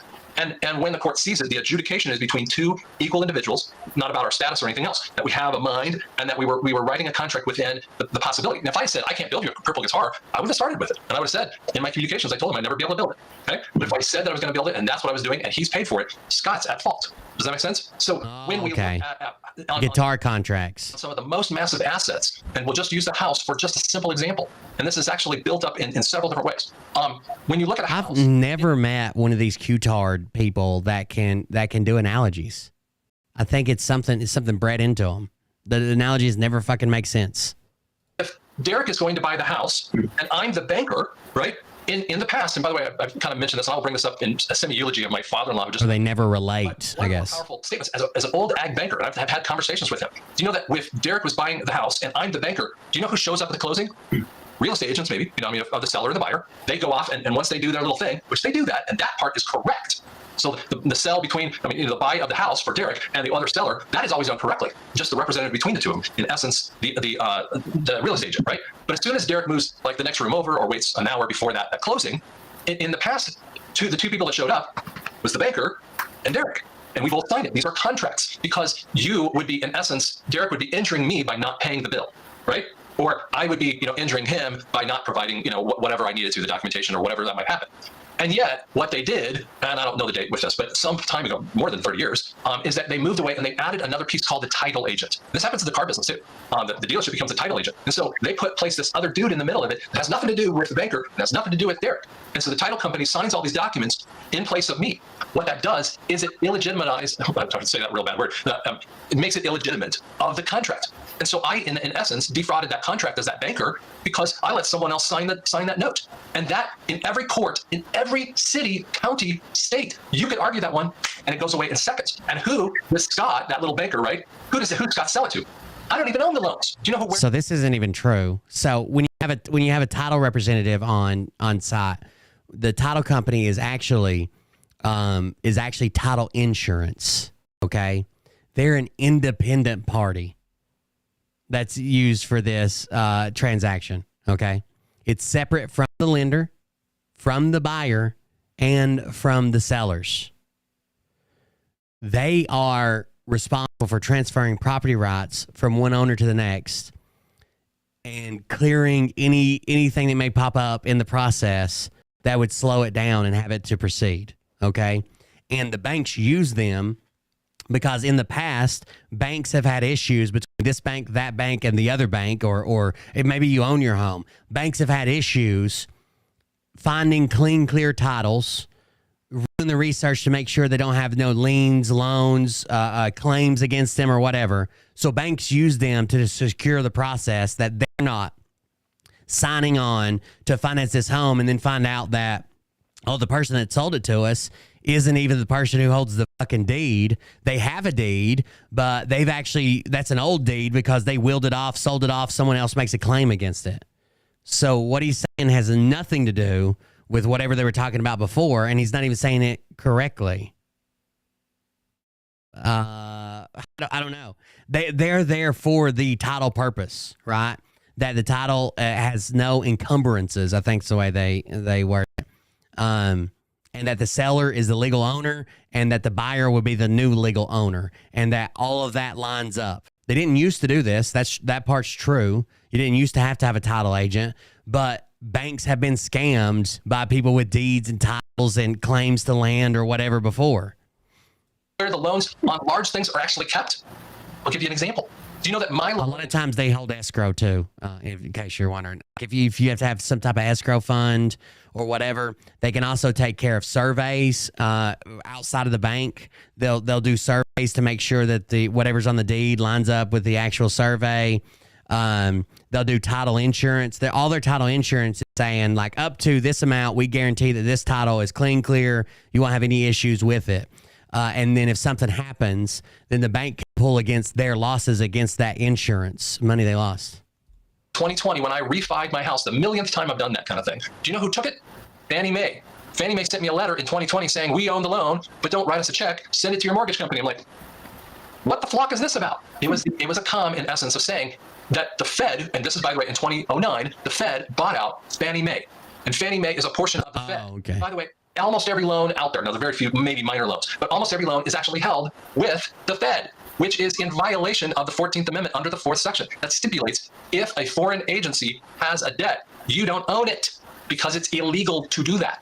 So therefore, you say, well, I owe the debt, so I should pay it. No, you were defrauded out of it. And even if the bank, even if it was done by this local bank, they added a title agent. You were defrauded in every way, and you keep getting defrauded every time they change your credit card statement and they don't tell you. There you go. Just declare that the house is yours. Right? They never change it. And then when they change addresses, they need to identify you, even if they change the addresses, which then makes it illegal. And I might say this.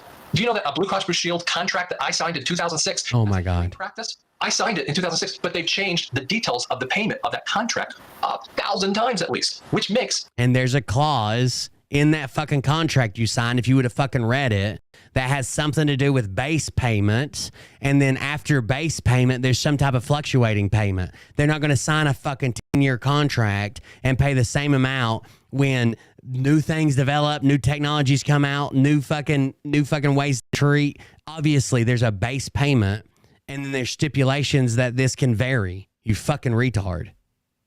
The contract illegal. So why I say all this stuff, and this is why he's wanting me to bring it up here with this, is this. Contracts have been illegal, and they've been gently screwing with them all the way through. So when Trump kind of gives you this little... Contracts have always been illegal now, guys. Come in here, and he's going over, and it goes over to gold will destroy the Fed, one of the strongest statements out there. And gold-backed currency puts it under the Treasury, which happened in the second PPP loan, or an unescapable point that I cannot even go in and find the exact evidence of how much. From 2020 to 2024, they have added maybe $10 to $13 trillion to the national debt, this 34 trillion whatever number that they have. And it's basically saying they're out of money. And there's always an end point when you're living in credit, which is all the bankruptcy points that America's been through, and you don't even know it. And so the end point, they're way past the stale date. The date that this was supposed to happen in almost every time frame was 2020. 2020 was supposed to be the bankruptcy, just like 9/11 was supposed to be the bankruptcy, just like 1971 and the oil crisis in 1933. Because you're living on credit, you come to an end date where you can't do it. So guess what? It's like taking a bottle of milk out of your refrigerator, or like when we cleaned out. Yeah, Trump added $8 trillion to the national debt. I don't understand. Father-in-law's a freezer. I saw stuff in there like 8 years old. Now we're throwing that stuff away because he doesn't spend any time in the freezer, right? He just goes to the refrigerator. He doesn't go to that freezer. It's that kind of stuff, guys. And so that's why they're doing it legally. So you need to look at what Derek is presenting in his book and put that together with how they've been messing with you. What are the odds of the government shutdown in just a few days? Right? I mean, how many times? Oh my goodness, really? That is happening Friday. It almost seems like it's happened again and again and again and again. The government's only funded for so long, but okay. First, how many times are you going to do a shutdown in Joe Biden's timeframe? It's like every 4 months or something stupid they do it. The other thing is, they haven't reached a deal. This is the first time they haven't reached a deal. On the Ukraine. but then also, but just a few days left, right? So March the 4th is the original inauguration date in history, and there's supposed to be a State of the Union March the 7th, which has never happened. The State of the Union is always like early February. Right. So I don't know. You know, I'm looking. I'm like I said, I'm not one of the few either, because it would be. It's like the Coca-Cola, right? No matter what people think about Coca-Cola, we're not talking about that, but the formula, right? You know, it's always been said, and it would be true. But I've also I've had the privilege to know a CFO in my time at Coca-Cola about the formula. There's not one person that knows it. You know, it's one after all these years. You know, trademarked and branded and all those other things, sworn to secrecy, yada yada yada, all the different things. But you know, it wouldn't be a bunch of people knowing, you know, what's going on. It would be people who have also earned that trust with each other for years. Just like Coke's secret recipe, guys. Generals are probably the best fraternity. If you want to look at a fraternity, a fraternal thing, that generals, they spend their whole lives in the military. I mean, we're talking about over 30 years, most of them over 30. That's their whole life in the military. There have been traitors in history, sure, but when you look at the majority, you're always going to have a traitor at every level, at everything in society, because God gave us free will, and some men and women don't do right with their free will. So we're not. None of us are exempt from experiencing. If you're assuming they don't do right with their free will, was it even really free will? If it has moral obligations to it, is it free will? If this is right free will and that's wrong free will, is it even free will?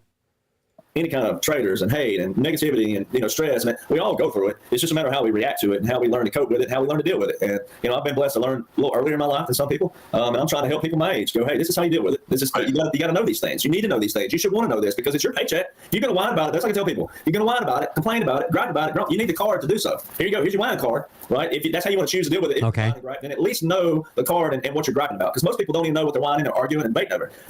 And it's kind of like football. I know this is real petty, but you know, Alabama and Auburn fans are daylight dark difference, but they'll argue all day long. And 9 out of 10 Bama fans know more about their history, and they know more about Auburn's history than Auburn. And what you'll end up seeing, and then it's petty, it is a petty conversation, sure, when it comes to bigger things in life, but it's a great analogy to show. Well, I've seen Alabama fans, they'll say Auburn fans say, well, prove it. Now they'll say, well, we got 1924, 1925. Chrism 3389 a subscription. Thank you for the gift sub. An anonymous user gifted a tier 1 sub to Chrism 3389. Thank you for the gift sub. I appreciate it. 1930, 1934, and they name all the championships. And then the Auburn fan go, well, it doesn't matter anyway, and they try to change the subject or stop the conversation. Well, it mattered just a while ago before the proof was shown to you about the championship. They hated the truth. When you say prove it, and then show us where, show me the years. And so that's also what we've been doing on this level, because this level affects all of our lives. Right. And we show you the receipts. Here's the receipts. What you got to know, if you don't want to read all of it, like you and I, there ain't no telling what just me and you combined have read in our lifetime, right? Especially with this. If you don't want to read all of it, and I get some people aren't readers, well, if you don't, what I encourage people to do is look, all right, if you bought my book or if you have the documents or whatever you have, you look at our post, at least click on the link, see that the link goes where it says it goes, read a little bit of it, or hit Control F, find the keyword of what we're talking about. Like if we're talking about financial or we're saying gold or whatever the keyword is of the post, go over to that page, all right, hit Control F and type in the keyword and at least see the keywords are there. Then you know that you can trust and listen to someone like Doc Scott and I, or anybody else. I can name a bunch of people that do it, but there's key entities out there that'll show you stuff, and then you'll know who you can trust because you'll know the evidence was there, and then this is what it is. But what keeps you from being drug into the situation that our ancestors would have in the 1860s and 1870s is not listening to us, but learning it yourself. Right. If you want to tote the news like we do, then that's fine. But what keeps and prevents this in the future from people going, well, that guy talked about it and he said this, that, and that. He showed me all the receipts. Well, it still could be someone showing you stuff, and still you just listening to what they're saying, and you never click on it to prove what they're saying. Right. Then we end up right where we were after all these years. And I think the reality, though, guys, and I think as we kind of wrap this point up here, the dog's asking to go out, but as we wrap this part up here, wrap them all up. God damn, let's go. Very, very well. I would say there's 2 military points that we can kind of point to. One is the end of the Revolutionary War. Once the Brits were officially kicked out, the people of America had to step up with the responsibility you guys need to do. And second one, and one of my favorite dates, and I studied this like crazy, including all of the spies were turned into double spies. If you go read Stephen Ambrose, Band of Brothers, they didn't know where they were going, and they didn't even see the sand tables in these wars. If that is occurring, you're not going to know the most worldwide event out there. But 2 points to add to that, which are brilliant on that end. 2, to give you the piece. Donald Trump told you all through 2016 campaign trail, never again will we voice to the public what's going on in our military, because if you find out, guess who else finds out? So they tell you we're taking out the enemy, and the enemy will know we're coming because we're not going to tell them we're coming. All right, that's the one key thing there. And then, you know, what I also like to do is go back to show way back here in the Revolutionary War. I mean, we went from 1783 to 1812, the British revolted. Right. All right. So, ladies and gentlemen, that shows you that. Oh my goodness. Always a fight. All right. You cannot ever get relaxed on anything. All right. Because there's always the Bible tells you, and they put it in this order for a reason. All right. To steal, kill, destroy. Right. You can't kill something if you haven't stolen it. Like you can't steal something or whatever. You can play this anyway. But like if you don't have something, right. So we all have this amazing country. Right. And it's hard to fathom that there's evil out there, but there is. God told you. You can't kill something if you don't steal it first. Right. I'll have to. If I want to murder you, I'll have to steal you first. In the Bible, I mean, there's multiple counts of this in the Bible, and in history, period. For people out there who don't believe in the Bible, there's multiple counts in history of evil. All right, and if we're not and I can't destroy it unless I killed it. On the beginning, on the front, then we're going to end up. And to tie back in the second key point, that was kind of an underlay, but it's this: talking about World War II is, you know, with President Trump. President Trump told you in 2016, I have 200 generals backing me and more to come. You know how many generals commanded World War II? The whole World War II, only 14. All right. So, I mean, 200. Ladies and gentlemen, when military personnel hears General. See, we don't hear an individual. We hear the general and their division. All right. So, and I've been to around 800, and that's world generals. It's not just U.S. generals. But there's a lot of people back in this. There's a lot of people operating. That's why all those foreign entities are here daily. I mean, we're talking Peru was here the other day. Spain, Austria was flying in Alabama. An Austrian helicopter. Austria. It was off of like a podunk regional municipal airport. It's not a military airport, ladies and gentlemen. They show you daily, and that's good. If you don't want to know anything, I think there's around 900 active duty general or flag officer levels in the modern military. That's for 1.3 million troops or something. I can tell you right now, you're in good hands, and you're not with all states. Well, thank you so much for everything. So, by the way, guys, as we ended up here, just go over to Round Trip, 1776. This is kind of a cool date. And what I would love you to do is just come pick up the book. It's not that big of a deal. By the way, in World War II, there was about 1,100 U.S. Army generals. He said 14. In World War II, there's about 1,100 U.S. Army generals that served at some point in World War II, and 40 died during combat or immediately after the war. It's combat related. 40 of them. He said 14. They'll pick it up, but I think it's worthwhile. And He said only 14 were there, but 40 of them died, so that seems kind of weird. it'll make a big difference for you. You have a picture. There we go. Night Rider, Rise Again. And I would say that's a powerful little book to be able to help you get some back. It's not even. It's only 200. I think it's 210, and it's not even all just reading. It's more like a cliff note. Right. It's just a lot easier to see it. It's not even. It's not. It's more like Wikipedia. Like you printed off Wikipedia. So you just pick up, or if you know more about 2016, you don't know about 2020. Whatever you need, you can skip to those entities. Right. And I think it'll make a difference, guys. So I would really like you to do that. But thank you so much, Derek. I really appreciate your time. Good to be here again. All right. We'll see you. See you soon. Jesus Christ, that was grueling. I'm glad we made it through it. Derek Johnson's fully on Nasara Gasara's coming. Listen to my audiologist friends here. He used to talk shit about those people that said everybody's going to be rich, everybody's going to get money, new currency, blah, blah, blah. I don't know nothing about that. Trump's still the president. These guys that promise you money or this or that. The economy's going to change gold. Now he's fully on board. So fuck Derek Johnson. He can't just keep saying like he's confused or he really believed it. He knows 100% of he's fucking lying. He knows 100% he's lying, and he's still putting it out there for you. Sorry, my damn my voice is starting to go again, I think. But been coughing stuff up. Either way, it sounds like I'm getting better. So hopefully we're getting better. We got to get back to some Patreon content as well. Again, thank you guys for joining us. I still haven't made up my mind on my schedule, but I am going to start putting out some edited videos, I believe. But either way, I'll keep you guys updated. Thanks for hanging out with me. The donations, the subscriptions and stuff, I appreciate it. We'll be back tomorrow, as far as I know. But if not, I'll let you guys know. Thank you guys for joining us. We've got some more Nick Alvear and those guys stuff to go over. I think I was called out by Nick Alvear's, I don't know, hamburger meat old lady. The one he beats the fuck out of, broke her rib, I think, was one of the claims. Either way, we got some stuff to go over there. I just got to review it first, and then we'll get back into it. Thank you guys for joining us. As always, there'll be more Bert content. I think Bert's probably my favorite right now. But either way, thank you guys for joining us. Thanks for hanging out with me. Don't do anything Derek Johnson would do, because it'd probably weigh you down underneath a gigantic cowboy hat. We'll see everybody on the next one. Have a good night, and see you guys later. But I can tell you this about if this douchebag We should have cut that video up and not reviewed the whole thing, but fuck. fork and balls to call out the I didn't know it was going to be that boring at the end. by name and tell them exactly who they are and tell them the rest of the world who they are. You don't have the fork and balls. You don't have the balls. Okay, Scott. Here we go, I think I started some shit. Listen off, it's about to get lit. Get the place in the best, you know that stage is set. You better buckle up, cause you ain't seen none yet. Here we go, I think I started some shit. Listen off, it's about to get lit. Get the place in the best, you know that stage is set.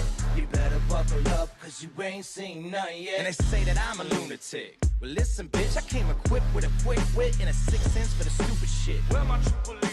Y'all need Jesus. Praise the Lord, head to the extreme. All these false fucking prophets who profit off of gossip.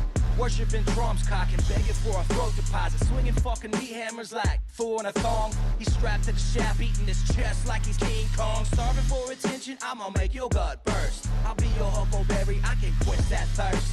Baby eating lizard people, alien sex. What's next? Trump in a dress, fucking Flynn on his desk. A retard in a vest, climbing up 5G towers. Cause you told him if he did, he'd get fucking superpowers. Here we go, I think I started some shit. Piss them off, it's about to get lit. Get the place in the best, you know that stage is set. You better buckle up, cause you ain't seen none yet. Here we go, I think I started some shit. Piss them off, it's about to get lit. Get the placing them bets, you know that stage is set. You better buckle up, cause you ain't seen none yet. I used to find clues too when I was high on shrooms. I found myself a tunnel that led to Jason Q's bedroom. Open his closet, I found some of his meat rockets. I strapped them to my shoes and then I flew through the roof. I found myself in orbit strapped to an F6. Alvear sounds like a pussy. Uh-oh. Put on a light coat of Okay, guys. We got Phil here. on his shoulder and said, "This is gonna be it." Wait. Stop. What? What? I'll get my files. Wait, what are you doing? It's it. Stop. Fucking stop. Dude. Have a good night, everybody. See you on the next one. Make sure to like and share. That's right. Support the stream while we're offline. Coldbeer.fund. Here we go, I think I started some shit. Piss them off, it's about to get lit. Get the place in them bets, you know that stage is set. You better buckle up, cause you ain't seen none yet. Here we go, I think I started some shit. Piss them off, it's about to get lit. Get the place